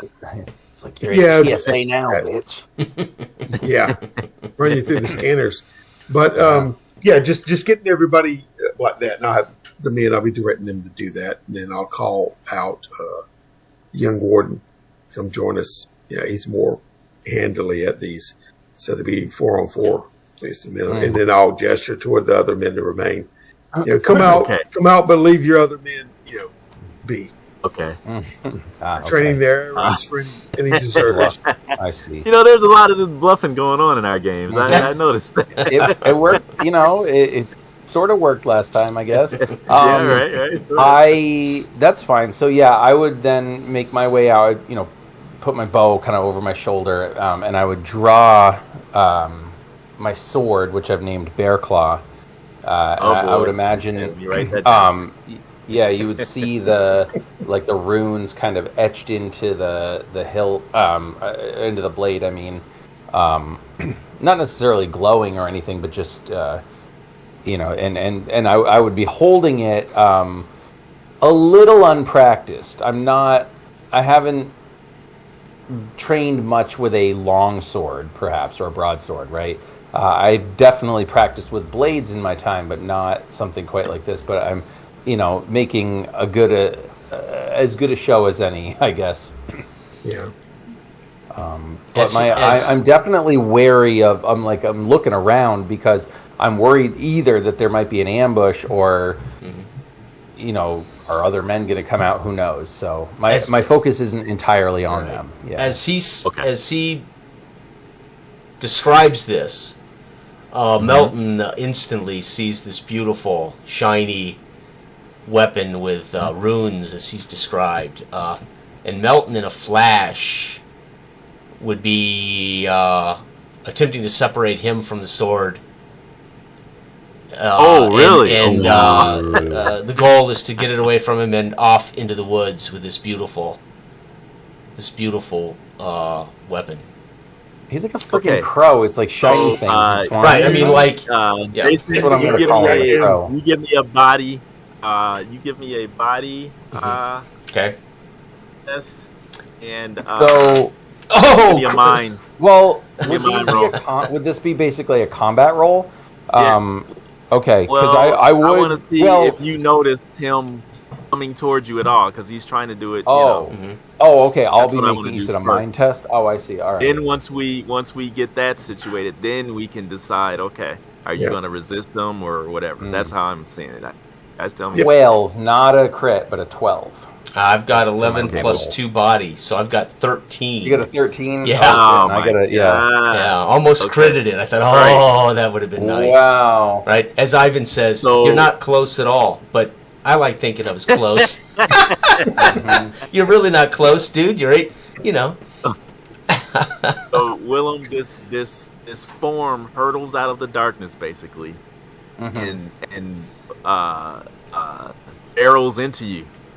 Okay, and you feel the sword being wrenched, out of your. Someone's trying to wrench it out of your grasp.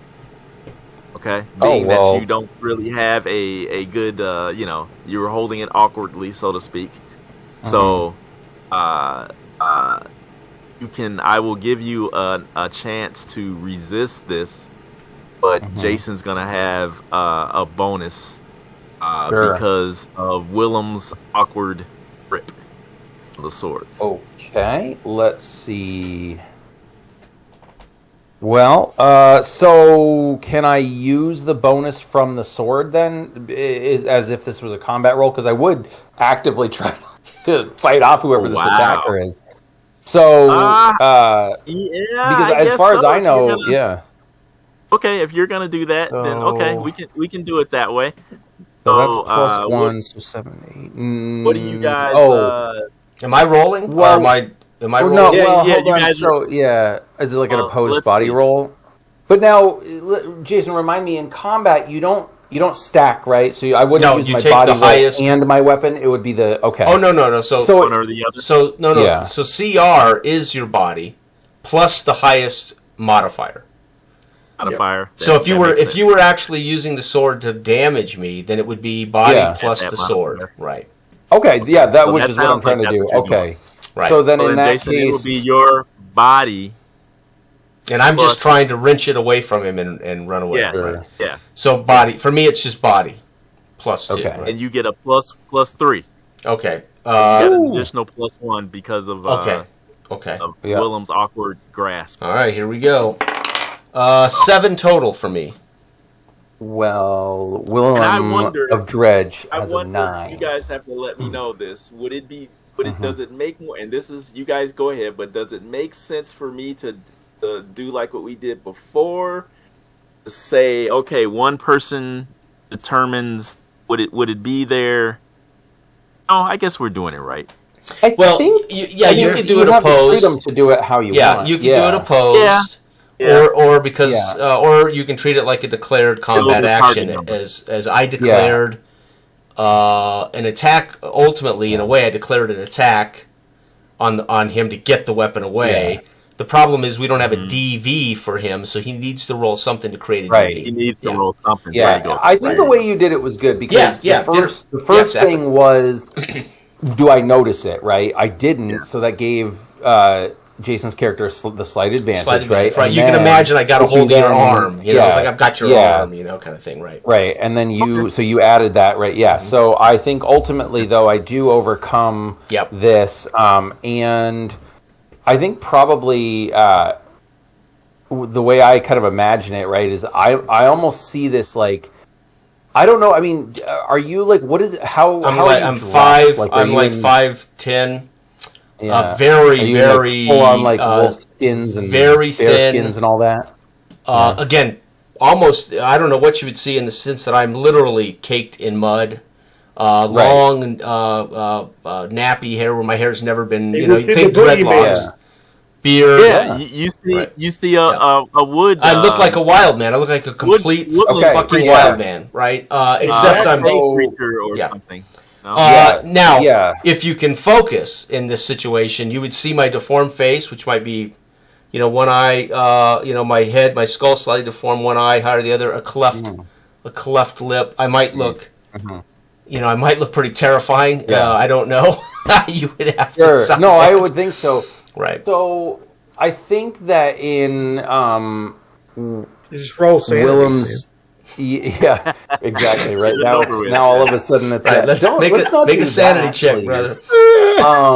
Holy crap! Let me think about this. So, in my efforts not to scream like like a little girl, Banshee of the Woods. but taken off guard. I think probably what happens, right, is he would literally leap at me, right? And the way I envision it is like he kind of like collides into me, and we kind of go down, and then I think like.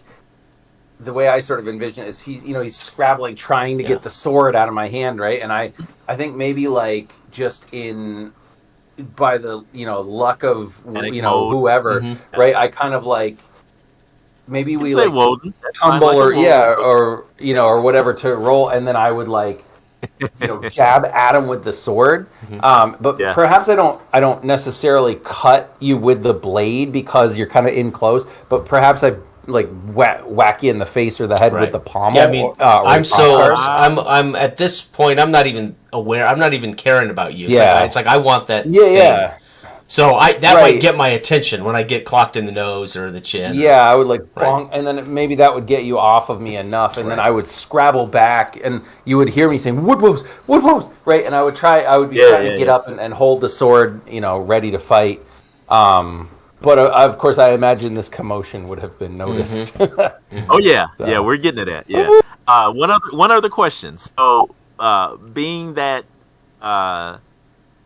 Jason's character did not actually take any quote unquote damage, would there be any lingering effect? Technically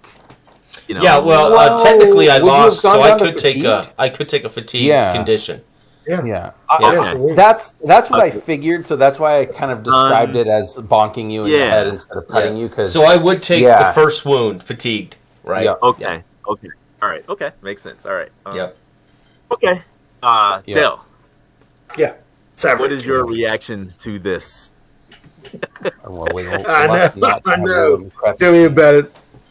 This is somewhat. This is throwing a severe monkey wrench into my. Yeah, because this can go south literally. Oh, I know. Yeah, very quickly. Yikes. Tried to steal my sword. I just got that sword, man.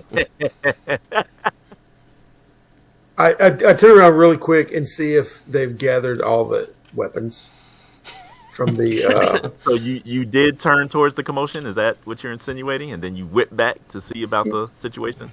Yeah, when he screamed like a banshee, you know what I mean? I didn't say a word. He's the one screaming. I didn't scream. I thought it in my head, but I would have said I would. No, I'm pretty sure. I'm pretty sure a squeal came out there. I'm pretty sure it did. Yeah, you're right. Okay, is that a little anyway? No, because I just looked over my shoulder and it's come out. Leave the other. And then he starts to come out, and then I hear boom. So I turn around and see what's happening. I'll turn around real quick to make sure that they've gathered up their weapons. Chaos. And then they have turned back. Yep. They are up and grappling with the spearmen, and the one sandy-haired youth is assisting the leader to his feet. Okay. This is I'm gonna put the knife to the leader's throat as I pull him away. You know what I mean? Okay. Everyone calm down because I'm thinking that there's one of their men. Calm down. I'm literally getting attacked by the wild man of the woods, the nightmare, and you're just like, you got this. I'm going to deal with the priest or the pilgrims.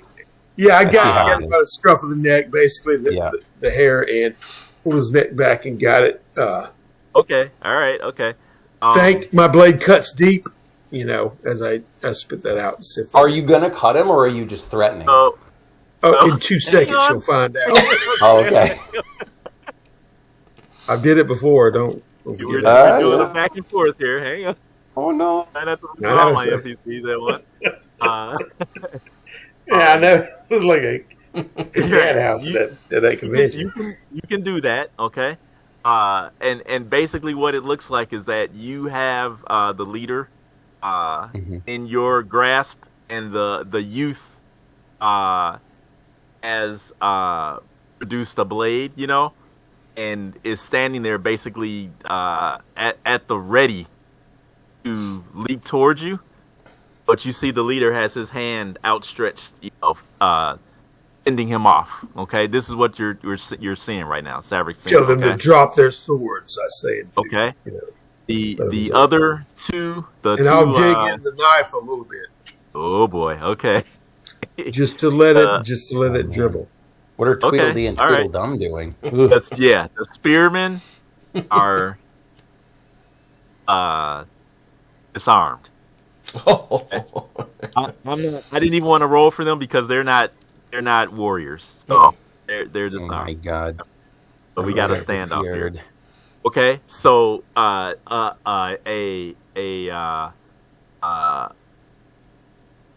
a line of blood trickles down, from the leader's throat where you brought the knife to his throat, Del or Saverick. Okay. Close shave. Oh, Yeah. Everyone sees that. And the sound, the clear tonal sound of a signal horn blares through the night at that and echoes. Okay. And That's not good. the leader, he looks up at you and grins and says, it appears as though our stations may change shortly, my friend. Indeed. And then I pull the knife across his throat. Oh, wow. Yeah. And when Okay. Melton yes. is, Yeah, sizing up the boy as he's got the sword in now full, and I hear this horn. You'll see Melton as you're looking at him, Willem, wince and look, and then I will run into the woods away from the whole commotion. Okay. The whole commotion at this point when I hear the horn. Okay, all right. The Fair commotion enough. you just started.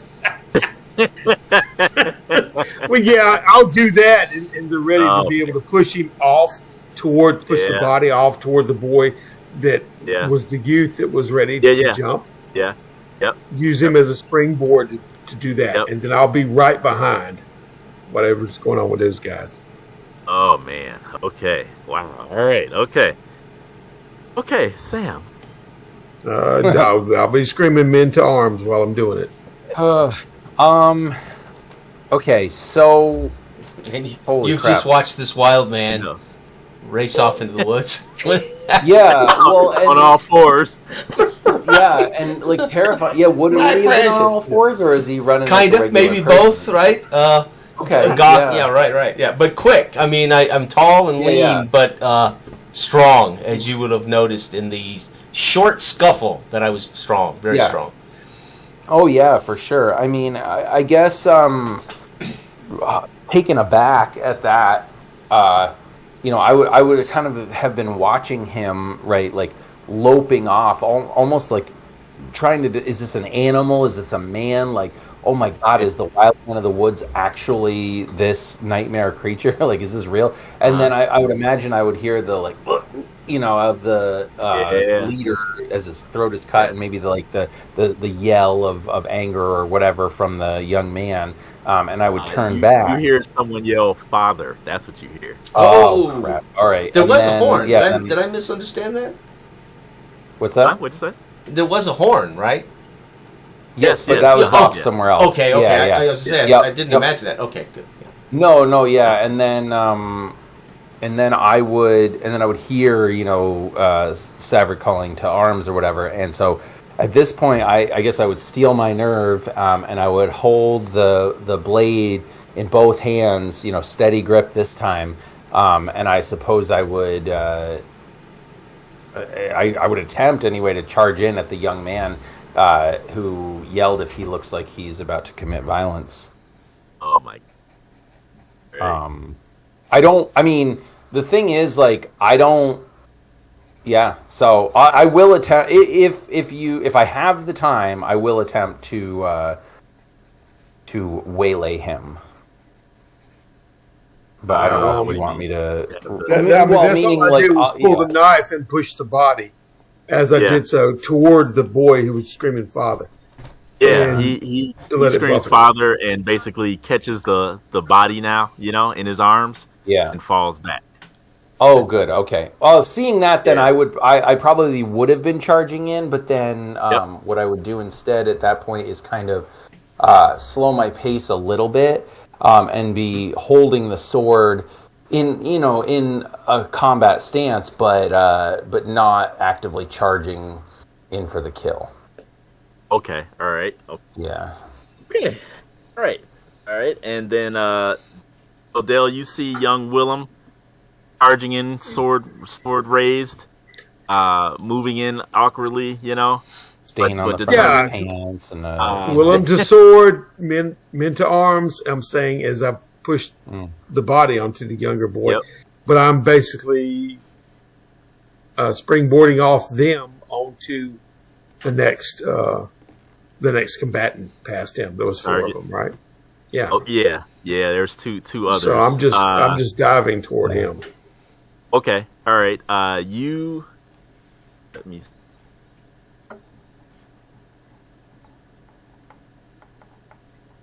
Second.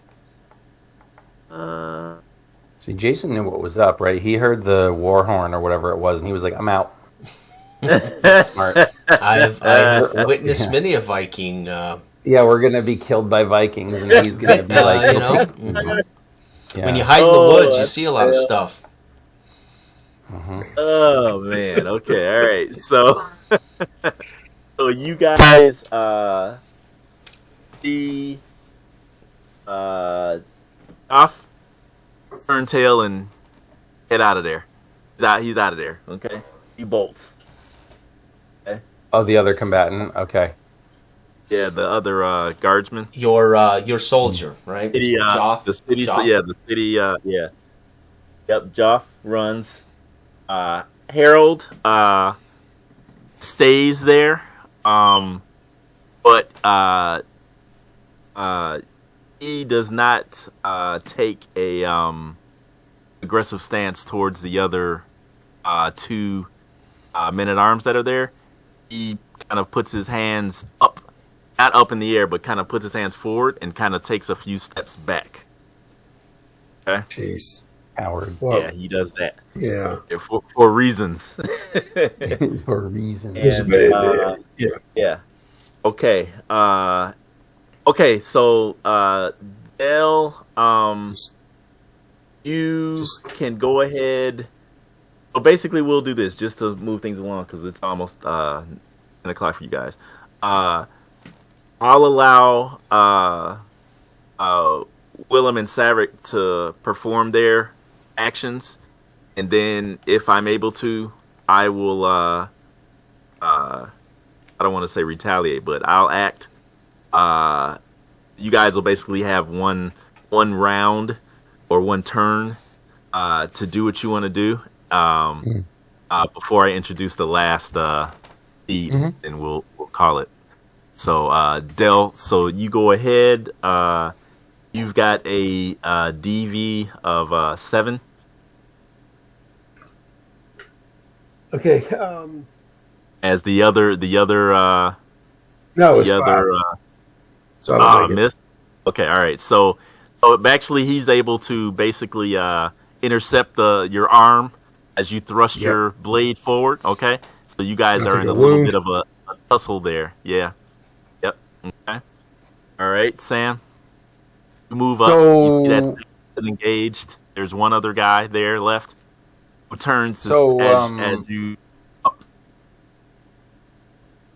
Wait, so how many active combatants do we have right now? Because Dell is engaged with 1, right? And then There's is 2 there another standing one? and 1 pinioned under his father.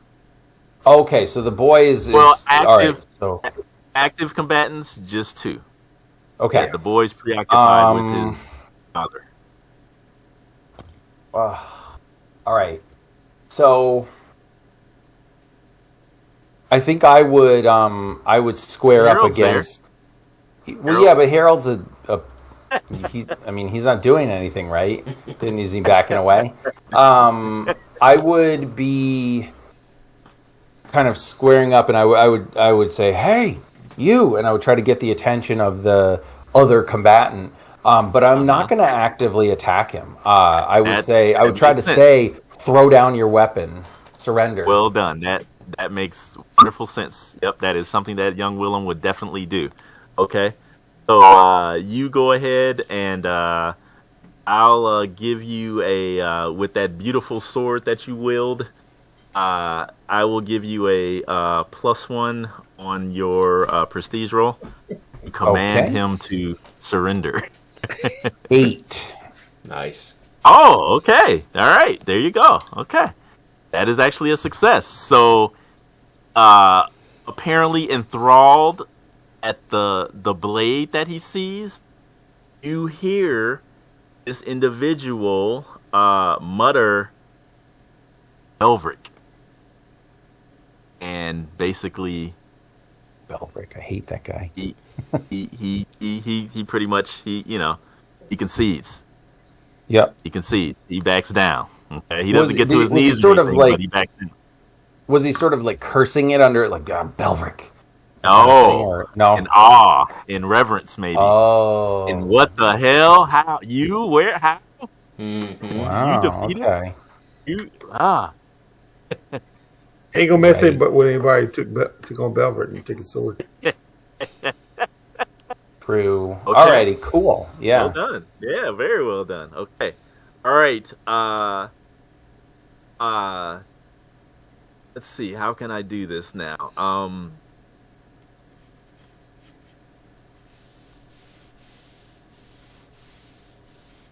Putting my thoughts together, guys. Hang on a second. Yeah. No problem. No problem. As you guys are, Maverick is still kind of in a tussle with the remaining guardsmen. Young Willem is standing there, sword kind of awkwardly thrust out. You know, the other guardsman is kind of standing there, eyes wide in amazement that you wield this fine weapon. You, as a whole, you're the group here. You guys hear the sounds of horses approaching. Okay. Uh-oh. Oh, jeez. Now, now. That being said, what do you guys want to do? That's what I should. Well, I'm in the throngs of battle right now, so I'm trying to. You're going to finish him continue. off. Okay, Yeah. you're going to finish him off. Okay, all right. And then what's Willem thinking? What's he? Well, if the other, oh God, so we heard the thing. We heard. We now can hear horses like hoof, beats or Yes. whatever. Okay. The torches are pretty much on the ground, but they're not Sure. snuffed out.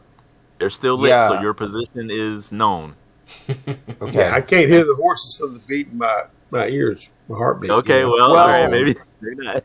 I would probably Willem does, though, attempt to Yeah. whack the guy on the head with the pommel of my sword to try to knock him out. Okay. The guy who I just had surrender or whatever. Yeah, so that's what I would do. Okay. All right. So then, just give me an action for that. Just a 6. Don't need to. Oh, okay. I rolled a 7, so Okay, done. Good enough. Yeah. So he lays stunned at your feet for now. Okay. Del. Okay. Still with please momentum. go ahead. No. Worse. 4. No. Okay. I've So taken Willem, 2 wounds you so hear- far. I'm getting battered up. You hear Savric just going toe to toe with we'll call them Norsemen. You know, this one he's beefier than the others, obviously, because Yeah. he's able to somehow go toe to toe. Yeah. And you see that it appears as though he's more or less what's the word? Overbearing Savric to a certain degree. You see he's got Savric's blade actually turned around and with their arms trembling with with the strain, the blade is inching closer towards Savric's chest. That's right. With 2 wounds. That's So right. yeah, that's what I envision. Oh, Yeah. yeah. That's because the next Feld rolled, he's injured. So yeah. Yeah. Yeah. Yeah. It's Willem, gonna sink in. what do you do as you hear the hooves thundering and closer and closer? So Or it is that looks your like heartbeat? no, yeah, exactly. So it looks like the fight has turned and Savric is in mortal peril potentially. Yes, that's what it looks like. Oh yep. God! All right. Yeah, Well, that jack then leg over in the corner. with Here's a chance for Turn Willem around. to get a battlefield promotion. Right, Willem's got to turn it around. It's So- 90 real quick. Oh, Okay. and just to Not with add a that little sword. bit more, I mean, you could kill 2 you birds see- with 1 stone here, Willem. right. You see Harold. fair. What is you see Harold reach down pick up a blade off of the ground. Okay. Oh, he's looking at. I can't worry about Harold at the moment. So. Okay. Oh, all right. That boy trapped under his father's about to crawl out from underneath there. Yeah. Well. So at this point, he's sobbing. I need him for the later episode. He's sobbing and crying, Father. Yeah. Oh, and thinking about listen. If I take on, well, we'll see how this one ends. But if I take on the next session and that kid's still alive, yeah, it's gonna be on. Let's see. Okay. Oh God, I'm trying to I'm trying to be in the headspace here, right, of Willem, because he doesn't want to kill anybody. That's why I've been trying not to, but I don't think he has a choice. But then the question is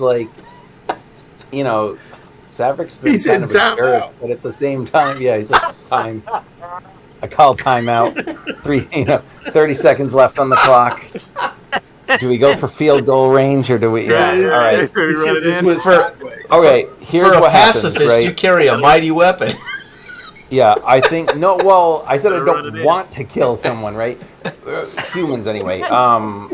Crazy men who attack me, no problem. But all right. So here's what happens, right? I think that as this is all happening, right? I would imagine it was almost as if time slowed for a minute as Willem is kind of looking around what is happening, right? Noticing Harold picking up a weapon. Is he going to turn on us? Is he going to help us? I don't know. The hoof. I can imagine. I can almost see the horseman coming. Breaking through the tree line, whether I can or not. And then I see this scene where my sort of mentor or whatever looks like he's about to be subdued. The dagger point is drawn blood as he's right, exactly. They're like right. I'm like just checking my watch. Yeah. It's like, come on, kid. I would let out this guttural roar, almost like you would hear a bear, right? And I would just charge at this from behind, right, at this combatant who is at Savrik, and I think what would happen is as I'm going to slash at the combatant, perhaps the runes on the blade kind of light up a little bit. No. Instead, what happens is you see this almost like a shape on the blade, looks like a bear, kind of doing that. And I would slash at him for I rolled a 5, so it would be 7 with my bonuses, or with my sword and with my body. That's good. That's good. 7. Yep, he's engaged so you got him. Mm-hmm. Yeah. Okay, are you going for the kill, right? You're going in for the yes, ultimately I would. If I could kill him, I will change the description of what I do, but otherwise, if he's still going to be alive, then I'll slash him. Okay, so here's what I'm going to do then, because right or wrong, this is what I'm going to do. Okay. You guys can judge me later. Fine. All right, we see, or we hear young Willem's almost cry of anguish, maybe almost pain because of what he's been forced or what he's being forced to do, and we see the blade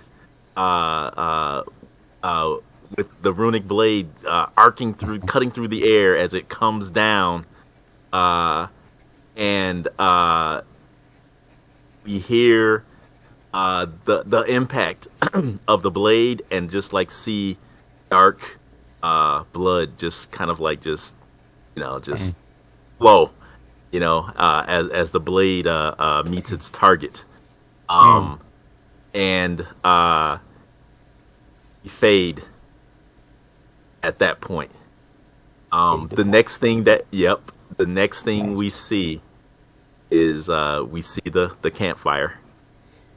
And Willem is sitting at the fire, and Savrik is standing off to the side, chewing on some tough jerky, as his wont to do, and maybe kind of like fingering the wound on his chest where the dagger, the blade was kissing him. Mm-hmm. And we aren't sure, but we think we may hear young Willem weep, but we're not sure. Never. In his sleep, yeah. Holy crap! All right, that's gonna be it, man. That sword has the blood groove for a reason, man. That was rough. All right, so I hope you guys enjoyed that. Thank you. Heck yeah, yes, absolutely. Heck yeah.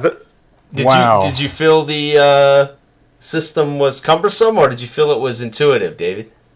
No, it's intuitive, but I feel, and I don't know if it's right or not, but I kind of feel like I have to rein myself in a little bit because, and once again, rein in what narrative? Because I have to, and this is I've said it before. You guys are great to play with, almost too good, because I really don't have to do much, right, for you guys to take the ball and run with it, And when I say I have to rein myself in a little bit, you guys basically spark off so many ideas in my head while we're playing. Right. Good. Yeah. And describing situations and bouncing things off of each other and each other's characters and everything, that I really have to stick to my seed chart, right. Right. Because I've got so many other things that are popping in my head, to be honest with you. Well, and that's good, because what we want, and that's the goal. I mean, the hardest thing is going to be for people who don't play naive narrator is you're reacting almost as much as you're acting, right? As a presenter, so you're reacting to what we're doing and saying, and that's why we wanted it to be a simple DV for almost everything, because then all you've got to do is say that's a DV5, make a roll, mind check, whatever. Yeah. And then it's just firing back and forth. But it was perfect. It's great. I thought it was fine. Yeah, I really enjoyed it. Yeah. Definitely. It is hard though at first to refrain.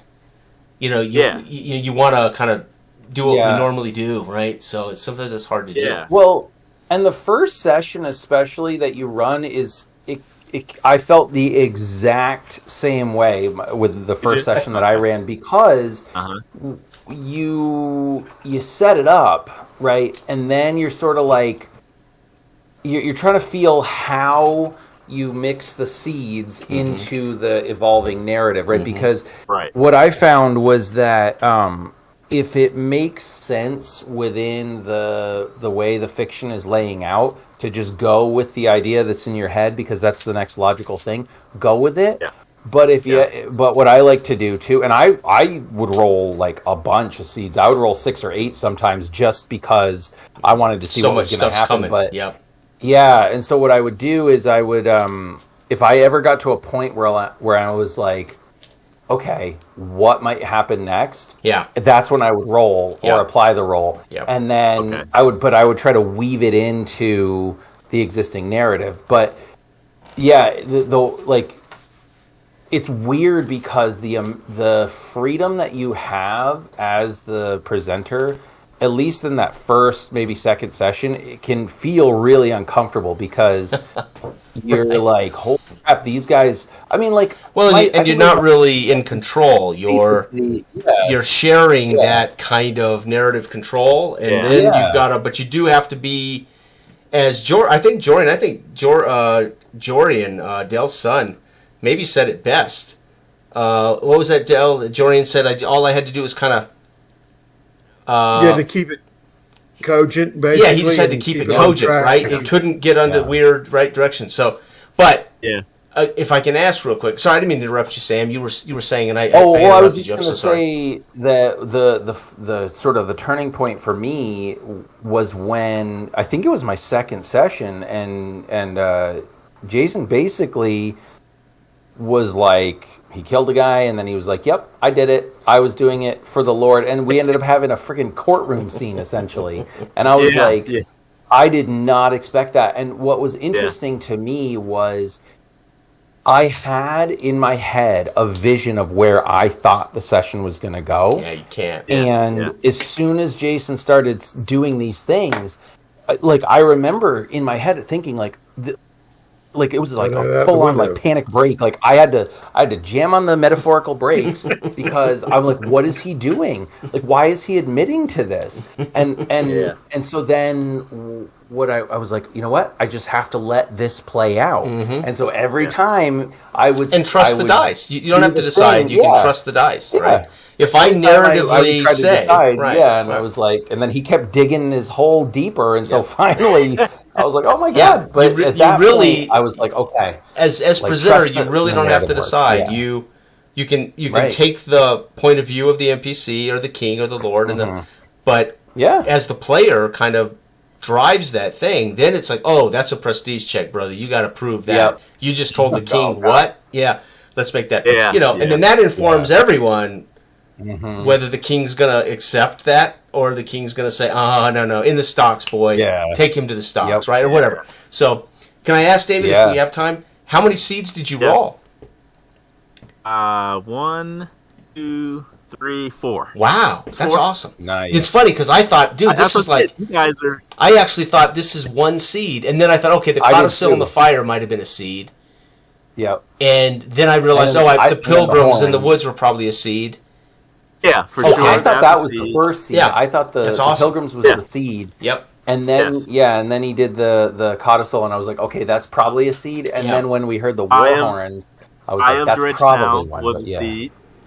And so that was a seed. The Spy of Dredgetown, the Pagans in the Woods. Nice. Yeah. What was the other one? The Scroll. Old Hermit, the Northern Woods. Okay. Well, the scroll was kind of connected to the Spy of Dredgetown. Oh, gotcha. Right. Beautiful. Yeah. And actually, I made a mistake. It should have been, instead of you seeing Latin lettering and like runic lettering on that. It wouldn't have mattered to me because I don't know lettering, so I would have never known. So you could have said whatever. It wouldn't have mattered to Melton. He didn't know what the hell it was. What was curious to me, what I enjoyed was the spies or the pilgrims. Yeah. But they were like, because I was like, are they Mortsmen? Are they freaking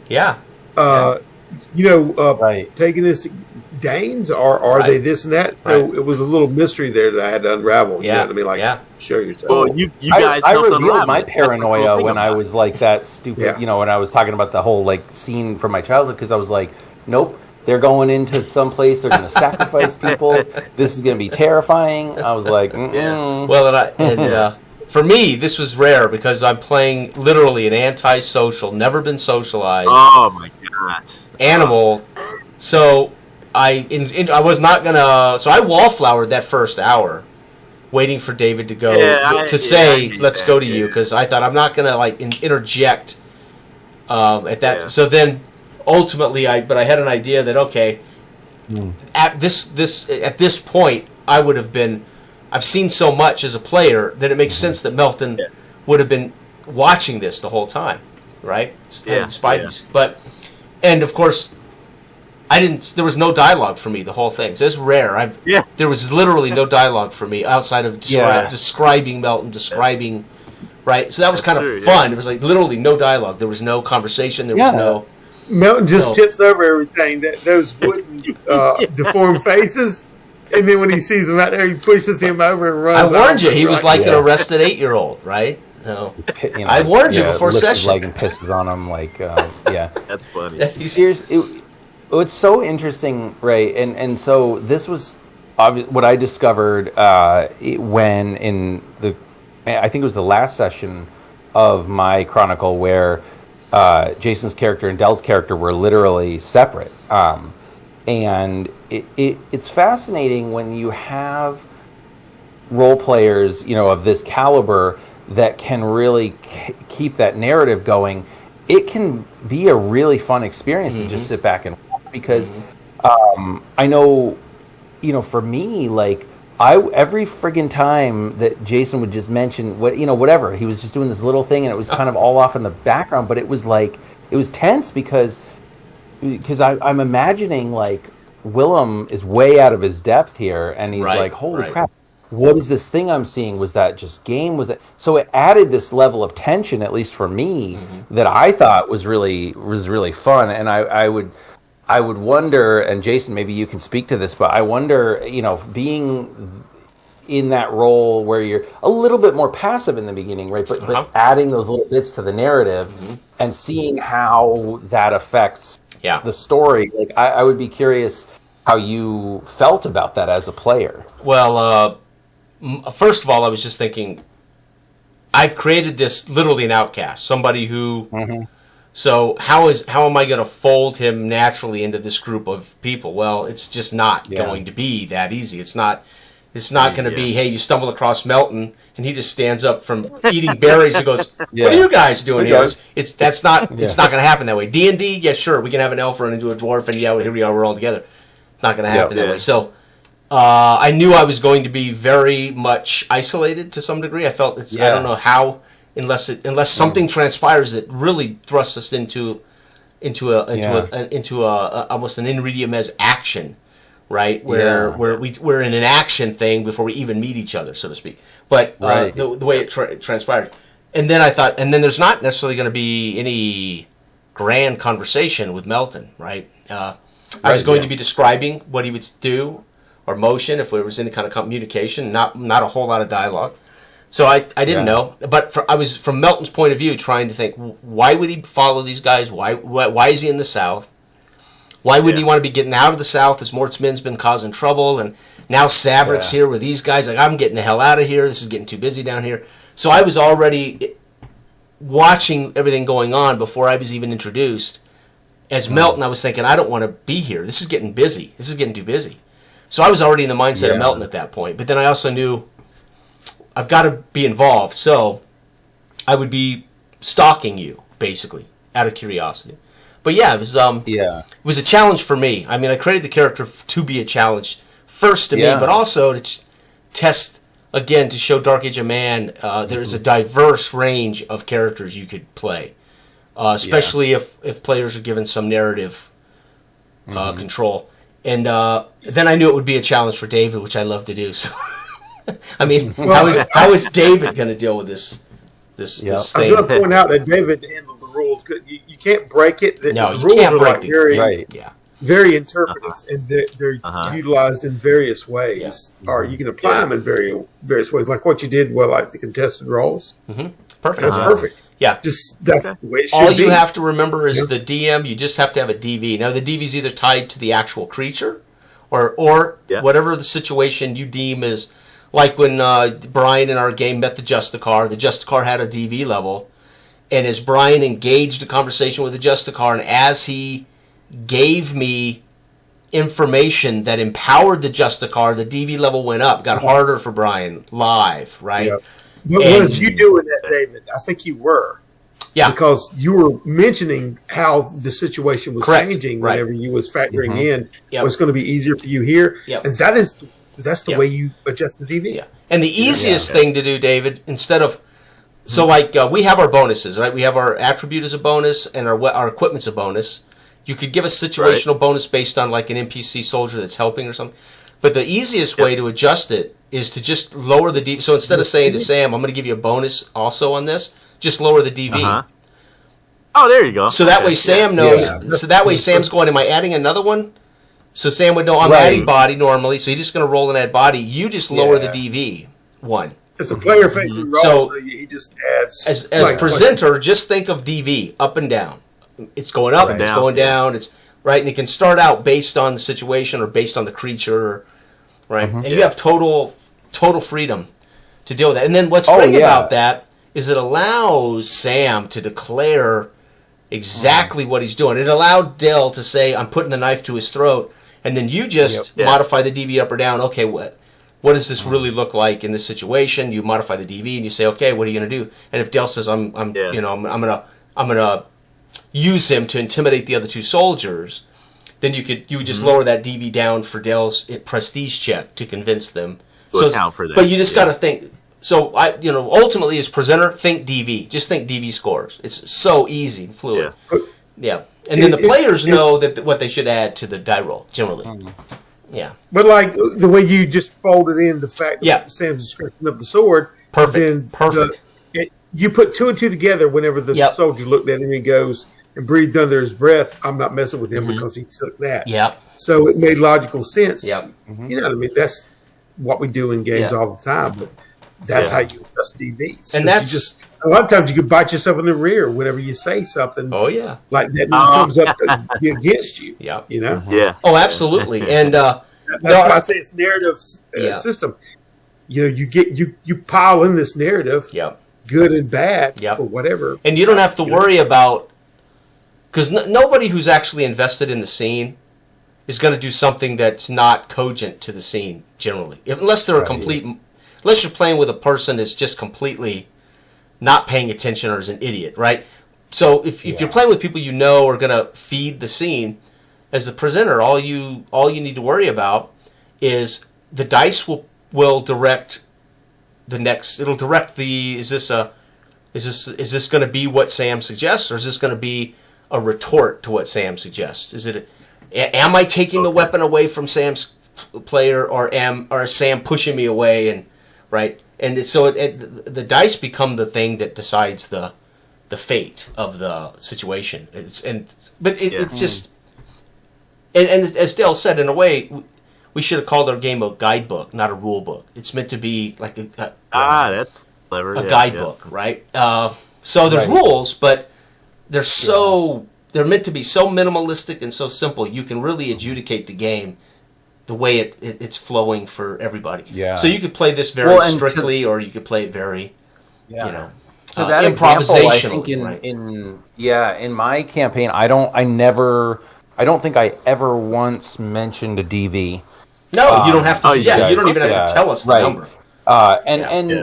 You know, it's kind of nice in one hand to do that, but on the other hand, you don't have to, because to me, I was always thinking, okay, so, you know, if it was a situation where there was an NPC, I would generally base the DV on the NPC, right, and then make the adjustments that I felt necessary based on, you know, the scenes or whatever. And so, you know, as an example, right, like there was one, I think it was the very first scene in my campaign where there's a fight, and I think Jason described kicking one of the pagans into another person, and then his combat roll, he rolled a 1. He had a critical fail. So what I ended up doing was using that, turning that critical fail, instead of giving him a wound, the pagan, the innocent pagan, so to speak, got impaled on this guy's spear, and the twist was I killed the pagan. Consequences, right? Exactly, because he was so basically, and so the situation changed. I ended up killing the pagan by accident, right? Yeah, and so it was really interesting to see the fluidity of the system to allow for that to happen, because it was like, that's cool, right? Instead of like, you trip in the mud and fall on your face, and that goes with the whole you drop your weapon, right? And that goes with why we wanted the comic book story to lead the rule book, because think about as somebody declares something, then dice would be rolled to see that effect. So we wanted the comic book panels in a way to reflect exactly how the game's played. When I say Tugga rears his axe and is swinging it down hard on you, Dell, Dell would say Dell would have to make a combat check against that axe blow. If he succeeds, then Dell would describe how he dodges it and cuts his guts open, right? And then we're right on to the next one. Now Dell says, and with that I bring it up and I'm going to finish him off and we roll the dice, and if Dell succeeds, he gets what he wants, or Tugga reverses it and wounds him. So it becomes this so the original comic book was designed to go blow, blow, blow with how you would say something and roll the dice. Say something, roll the dice, right? So it doesn't have to always be that chaotic, of course, but combat definitely can be that way. But this was perfect. I thought this was great. Yeah, I just wasn't certain if Dave. I didn't know if David felt comfortable with it. That's why I asked. Yeah, I enjoyed it. Like I said, I needed to run it. Because that's the only way I'm going to learn it. Yeah, that's it. Yeah. And it's No, I And you folded in, dude, all 4 seeds beautifully. Because there were times where I was like, I think that's a seed, but it might not be. It might be part of the other seed, right? So, like the codicil turned out to be part of that spy seed, which is great. Yeah. It's a lot of fun when you're like aware of the rules, but you're like actively guessing because there's a lot of games where you like the rules are right there in your face and you can't help but you can't and you have to follow them. In this game they're so like in the background that we're actually like guessing about them. Oh, is that a seed? That's probably the presenter part. Well, that and you can't help it to say, is this right? Now, the only other thing that was a little, for me, was a little confusing to start was I expected the inciting incident. And we didn't get an inciting incident. It just kind of started at a campfire. I was like, okay, I didn't. So I don't know what situation we're in. Right, so when you put it in the camp and they started, then I certainly then felt like, okay, where am I at in this scene? Right, where am I at in the world? I guess I really wasn't. You didn't have to. I mean, that can go about that because of the nature of like Jason, your character versus their characters, right? Because you guys are literally in 2 different worlds almost. Yes, So, I knew you were messing with me in a good way, and it was a challenge to try to fit your character in this, but I still wanted to make it feel. I wanted to feel as organic as it possible. did, and it did. It did. As opposed to feeling. Oh no, it felt great. I appreciate that. It felt great. I was kind of like, did we get kind of a decide? And I didn't pick it up, so I thought, okay, where are we? But then it didn't matter because it was very organic with the campfire start. Yeah, it didn't feel contrived. No, and that's the coolest part I think of this system is that you literally you were able to do it the way that felt. It's like I would say instinctive role playing, right? That was my whole thing was with this system. I feel like I can just go with my instinct that that I've honed over the years as a game master or whatever, right? And so that was great, because like oftentimes what I would do with the inciting incident, I was always, in the beginning, I would struggle with the idea of, I would always put the inciting incident as kind of like the very first seed, right? But that's because I like to throw people into a situation. But then what I would do is I would roll the first seed right away and use that as either a complication or to inform the inciting incident. Yeah, there's no wrong way to do it. That's the great thing. And so but it's so cool because what it felt like that you did, David, was you kind of were like, okay, here you are at the campfire, and then you had your scene or your seed, and we kind of were like naturally sort of going towards, and so. It's in that sense, David, you made yourself. Everybody can do it, And in that sense, you made yourself even more naive, which is one of our goals of the game. Fun. Don't know, be naive. So you actually really made yourself naive with not having like a deliberate inciting incident, which is pretty cool. I wanted, like I said, I wanted to give you guys as many opportunities as possible to build, around everything. And as you guys did that, it Introduce was, I don't know, it was easy. It's great, because you guys gave me the ammunition. That's you guys, and I didn't want to say, okay, here's the seed coming up. I just said, let's you don't need to go. Do that. That's awesome. And let's see how it and because of the seeds that were coming up, I felt like it probably would be more entertaining for you guys if I did keep them myself and just. Oh no! Yeah, you're not supposed to tell us ever. Yeah. So I think for the purposes of this campaign and your first whatever, it makes sense and we are fine with that. But generally the only time I would tell the seeds would be afterwards during the and in our first little bit, and in our first campaign session, I did purposely announce it because I was teaching the game to anybody watching. So hopefully people didn't think that that's what you're supposed to do. You're not supposed to tell people the seeds. You're supposed to introduce them organically, right? Yes. If you get another FAQ, it might come up. So. Right? Do I tell people I've rolled number 6 skeletons? No. That you don't do. But I did do that though in this first campaign. So I can understand people going, "Is that how you play it?" No, it's. It's just a sense of But no, it's anyway, and you can't, as Dale said, you can't break it and you can't play it wrong.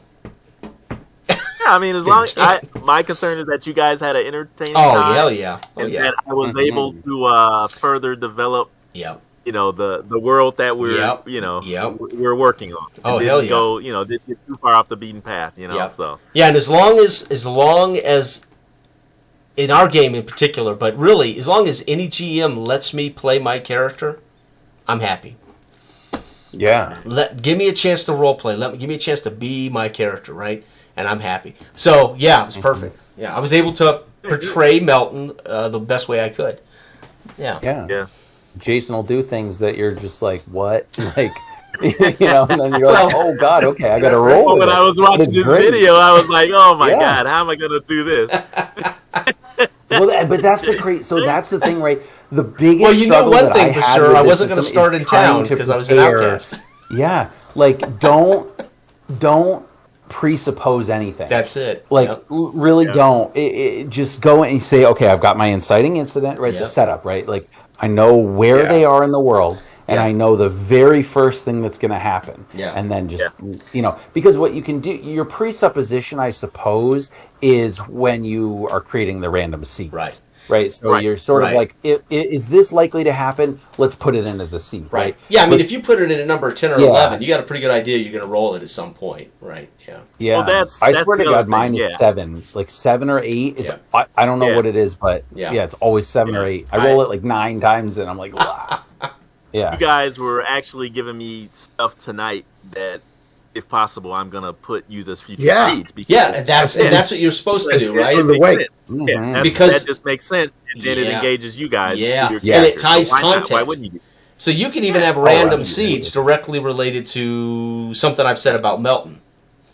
Right. Yeah. Right. They could sneak into the next random seed chart, right?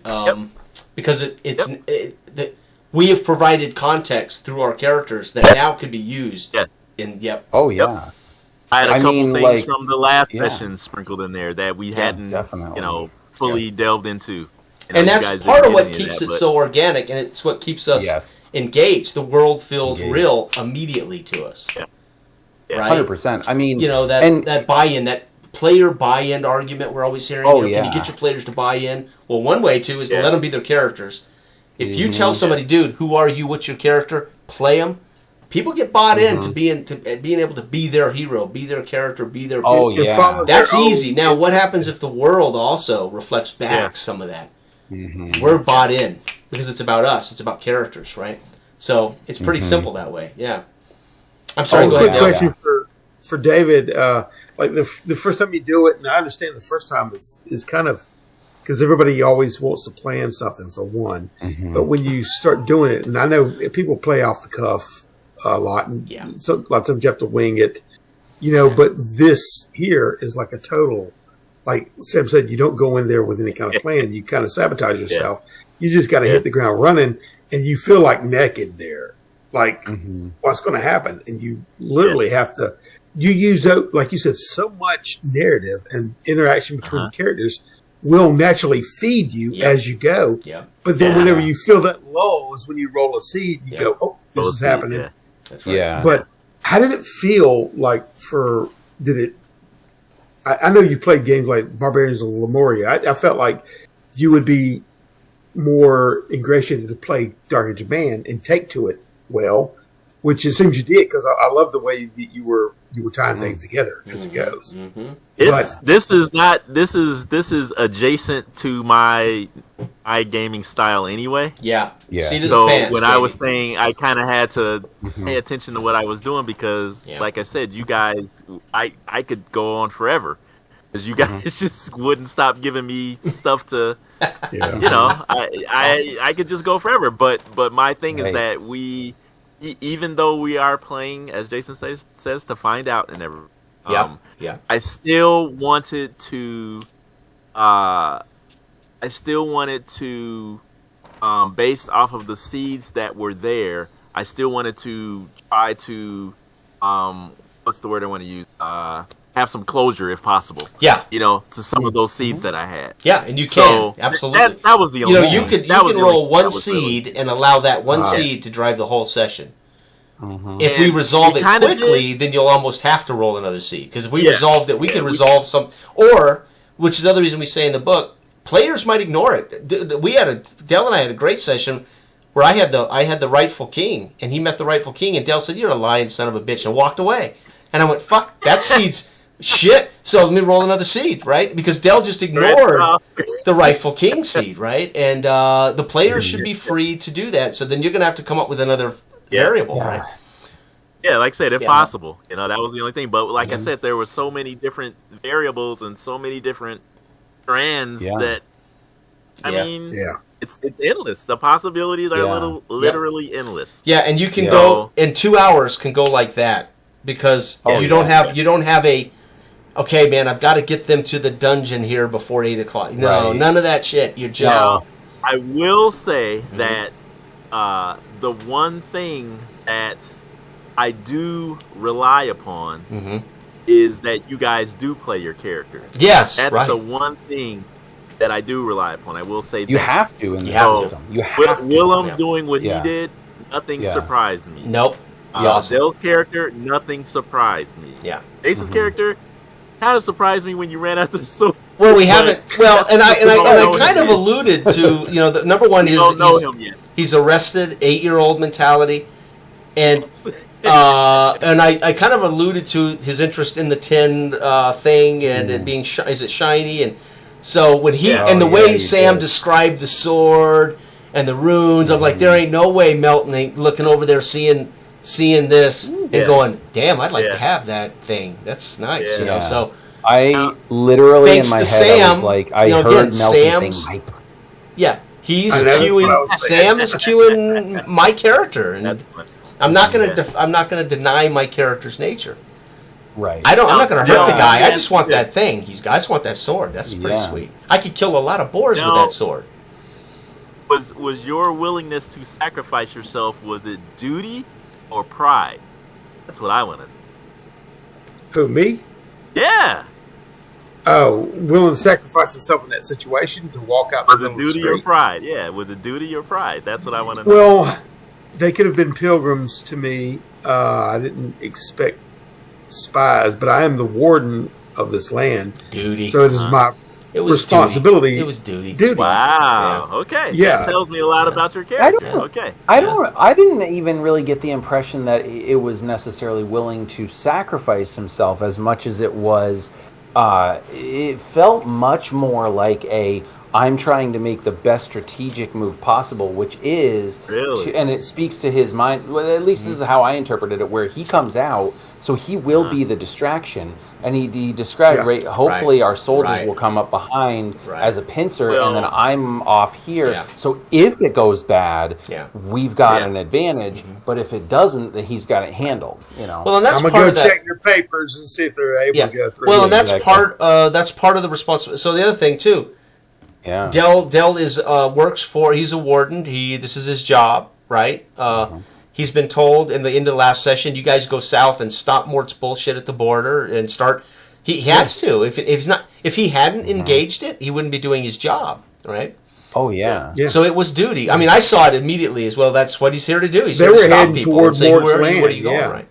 So but think about it. That's the life that any police officer must have.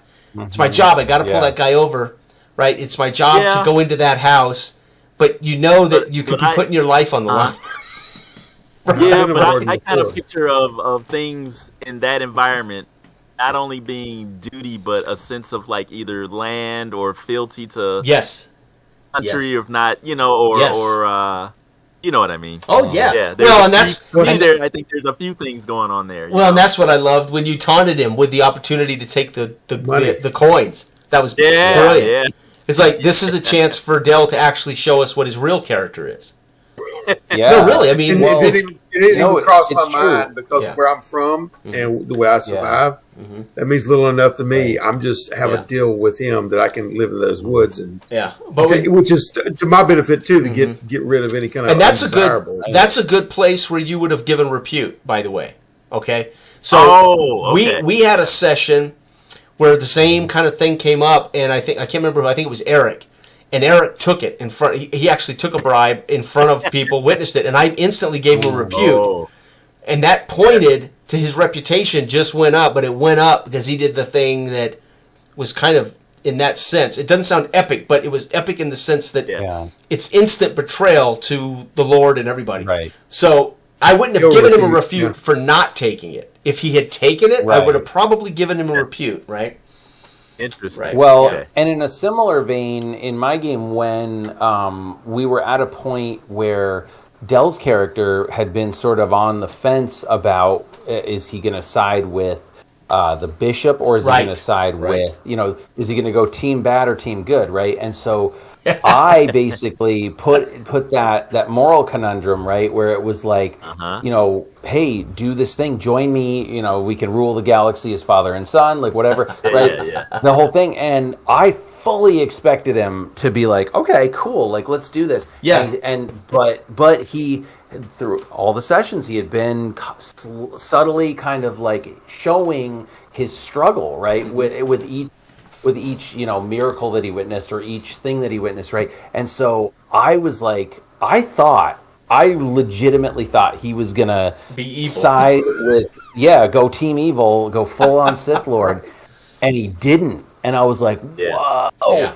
And in that instance, I probably did end up giving a repute at the end for it. But I thought about that in the moment, because I was like, holy crap, like that was such a cool character moment, because it, first of all, totally defied my expectations. Well, it allowed full character arc. So I mean, what's great about playing like 4 sessions, the Chronicles, is we get the chance to see character complete an arc. Now we don't know what that.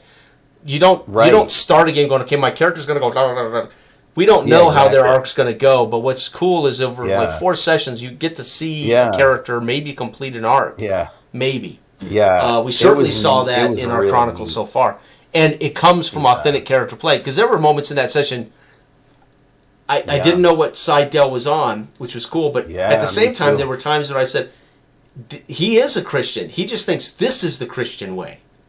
Exactly. And so, and it's funny because I think Sam was perceiving that as he's evil, but Dell's character, I think, the whole time thought, no, this is the way the Christians. This is the Christian way. Right. So that was what was so remarkable about it. And then when he realized that he was dealing with Satan, he said, "Oh hell no! Oh hell no! I'm not going that way." Exactly. Which was like that's his arc was completed, which was pretty cool. Right. Was saying he did the full on devil thing. He was like, "Look, I will give you power. I will give you everything you." Falcone thinks that that he thought just like him, right? Yep. So he was like, "I will give you this power. I will give you this chance to, but you essentially have to do the wrong thing." And like you could literally see it on Dell's face. It was really cool, and obviously through the description, that was like that oh shit moment where he was like, "Damn, Falcone." Up until that point, I was like, okay, he's a little whatever, but like I get it, right? He's the truth. And then when he did that, then Dell, oh my god, it's like, wait a second, what is happening here? Well, maybe this is a little more intense, and it was really cool to see that play out. Yeah. So, hell yeah. But that's an example of where you can dangle something early, and then later on, you bring it back full force, and hit them with it again. And we wrote Dark Age of Man to be about character, but to do that, you have to provide setting, so people know where they're placing their human being. What is the world, so they can say, well, who am I starting? Who is my character in this world? So if you don't provide that space, people don't know what the hell they're making and why. I can be a merchant, I can be a priest, I can be a hatter, whatever. But you place yourself, you have this setting in this world, so you have to have that. Then they create a character, but it's character driven. And then, of course, the presenter just provides this kind of obstacle course in a way of variables that show up. It's all should be about character. It should be all about your character. Yep. Character. Right. Yep. And oddly enough, it works beautifully. And the presenter, in my experience with our system, I'm liberated as a GM more than I am in any other game, and I'm as much a player as I am a GM. I actually feel like a player when I roll the dice. I'm like, okay, I've got to. This is my job. I got to get this, and I feel like a player because I'm also reacting. So when Brian says something to the Justicar, I'm like, holy shit! I'm reacting to him like I would be if I was a player as a character. And so I'm finding out who the Justicar is in a way. At the same time, Brian is meeting the Justicar. So Brian makes a decision about the Justicar. I'm going, okay, I know the Justicar's on the table. I've rolled Justicar. Why is he here? I don't know. I'm not certain yet. But he's here, and he's with an entourage, and it's not going to be... It could be good, could be bad. Depends. And then Brian says something. I'm like, wait a minute. You've just told me how weak your lord is. Okay, I'm here on... I knew... I give Brian enough that he knows. So tense. Yeah. I didn't know when I rolled Justicar. He's from the North. He's from the King of the North. I told him that. Yeah. So Brian's aware, okay. So I've already laid down that's the truth. I didn't know that when I wrote it. It was just... But I have to come up with what Justicar? Where did he come from? Oh, he's the King of the North sent him here.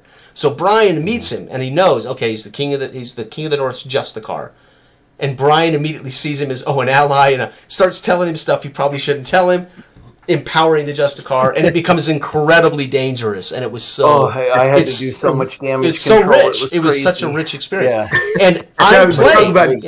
And I'm a player as much as the players are, right? Yeah. Which was fun. Yeah, remember that game with you ran for Todd, myself, and David?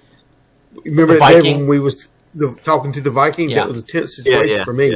Because I was trying to set up a situation for them to go fight in that other territory for me to take that castle. Because I had put that little document in a safekeeping, and then y'all were just tearing it up. Todd sitting over there as the priest and seeing all these people crucified as he's coming into town. And he makes the thing that you have to turn Christian if you're going to be like this. And I'm like, why did you have to speak? Because he was all sitting there parlaying with the guy. And David's sitting up there whispering to the other guy who's been shamed that if you want to regain your honor, you need to take your dagger and kill this. Oh, David. Yeah, David. It was it's amazing. Mm-hmm. That's still, for a single playtest session, that's still one of the most remarkable sessions ever.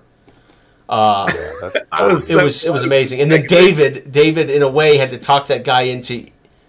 in a way, killing himself by attacking the Viking, right? It was like attacking the Viking, yeah, so good, so fun. I mean, it's similar. And that entire session was just a meeting with a Viking. Yeah. Oh yeah. Well, I did the same thing with Dell when we were doing a Viking one shot, and I just casually, because he had mentioned that his character was kind of old. Yeah. And so I knew from I think the show Vikings, like if you're an old warrior Viking, it means you haven't died, and your goal is to go to Valhalla, right? And so then some people might think, oh God, you're cursed. So I kind of just casually mentioned that. But it was crazy because Dell totally took that, and it became the central. And so later on, right, they're in this palisade, and he's supposed to be making allies. But what ends up happening is he's killing all these people, right? Yeah. And then the Justicar the same Justicar that Jason was shows up because they're in the north at this point. Like Northwich is like, holy crap, we have a Viking problem. Yeah. And so the Justicar shows up and I'm like, okay, I'm bringing the big guy. Like, what is he gonna do now? And Dell's just like, casually, he's like, you know what? I'm just gonna throw this body of this kid over the walls to taunt the Justicar. Mm-hmm. And I was wow. What? No, it got worse. And so then he's talking shit and whatever, right? And the Justicar is getting mad, but he's a professional, whatever. And then like Dell's like, all right, fine, Uno reverse, and then he like blood eagles this guy up on the thing, like puts him, and basically he baited the Justicar into coming into the palisade because they were gonna fight, but Dell was like, you know what? I don't want to fight these heavily armored cavalrymen out on a field. So I'm going to try to pinch him off. And it was like, I don't know if it was a combination of just the perfect dice rolls at the perfect time and just the way, but he kept freaking like baiting the guy. And I was like, shit, this guy's like basically a religious zealot. And these guys, these Irish or wherever we were, Scotland, Ireland, I can't remember. I mean, they're Christians. Yeah. And here are these pagans like desecrate, and so it just enraged him. And so finally, Del was like, "Bring it!" Right? Yeah. And he did. He comes in, and then Del's like, "Oh, I'm gonna shut the door," and he killed him. Yeah. And it was like I was not I expecting died that. to it that Yeah. moment.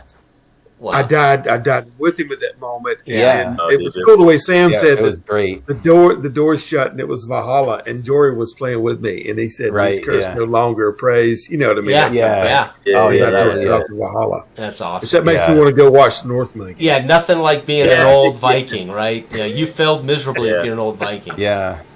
Yep. You're supposed to be dead. Because I had just, it was crazy because I had just watched Vikings, and it was one of the earlier seasons, right, where Ragnar's about to go on his raid into England, and one of the old dudes comes out and he's like, "I want to go with you." And Ragnar's all like, "Come on, like, you're kind of old, I don't know." And he's like, "No, Yeah. please, like, this might be like my last chance. My Like, last I can't, chance, yeah. I can't, Yeah. sit here and die, farming. Yeah, like I right. need to do." And so Ragnar's like, "All right, fine." And then he did, and then it was good. But That's so cool. Oh, No, this was great, and and then- what? Yeah, it was. I knew it was going to be tricky for me because how do I introduce this guy who's never, socialized? So it worked though. It worked great. yeah, it was. Yeah, I Yeah. think he did a great job. Oh, he yeah. did. Yeah, Thanks, man. absolutely, absolutely. Absolutely. You'll be running the I know next he's one probably- now. Now you got to run the next one, David. You've got a I cliffhanger. know, right? You Yeah. set us in a cliffhanger, You right? absolutely Inciting should. incident. I The know. cavalry's coming. Kind of. Yeah, kind Oh, of. Yeah. yeah. What do you mean, kind of? We literally, I swear to God, I was Galloping expecting horses? freaking cavalry to come in and kill us. And then you're like, "Yeah, they're sitting back at the camp," and I'm like, "No." Yeah, and Melton is about I got 15 more feet away notes. in the dark, waiting for the kid to He's fall like, asleep "My so he can get guy- that sword. Yeah, he wants to get the sword. Yeah, right. Or what happens, right? Then see, this is where my mind goes, right? Where I would be like, the next session would be like, so, it's like 2 days have passed, and you literally heard nothing about this Danish warp band, right? And then all of a Yeah. sudden, these rumors show up of like this psychotic like bear that's or whatever that's attacking. Wild right? man. And it turns out Yeah. Melton is just like picking off the Danes because they got shiny swords too, Yeah, right. or whatever, or axes, and then he like comes into Yeah, but town you're just one a day at, boy like, in the woods 400 with this thing that's got runes on it. You're easy pickings. Yeah, I'm not well, taking on no Dane. nope. Yeah. But you know what I mean, like, or all of a sudden it's like there's this ambush, and and then the Danes are like, "Oh my God, they have like an assassin! What's happening?" And everybody's freaking out. Right, and it's right. like, Yeah, it's well, just this crazy old man in the woods. Willem's got to figure out what's the deal with the wild man of the woods and what that's all about. Right. No way, Willem wants nothing Yeah. to do with that guy. Willem's heart is in down your as a killer. your woods, rolling around in your Yeah, woods. I know. So, Ugh. That's right. Oh my Oh, God. yeah. Saturday, I take got- care of that problem. Why don't you? yeah. I got plenty of ammo for next session. I'm gonna so- have Awesome. to go sass talk Awesome. the Lord and be like, "You sent me 2 idiots, and we got Vikings." Yeah, like, those in guys the woods." had been cooks 2 days before. Yeah. Don't send real soldiers with them. Yeah. Send the 2 cooks. Yeah. Right. What the hell are we doing here? Yeah. right. Damn it, Cletus! I told you not to fall asleep. Yeah. It was awesome. Yeah. Thank you so much, David. Appreciate it. Absolutely. Yeah. Right, Yeah, I you loved get it. the opportunity, guys. Awesome, Yeah. guys. Yeah. Thank you guys. It's Glad you getting took it late. up on it. Yep. Oh yeah. Okay. All right. You guys enjoy the rest of your week, and I'll talk to you guys later. All right, guys. All right. Good. Take Bye-bye. care. All right. Take care, guys.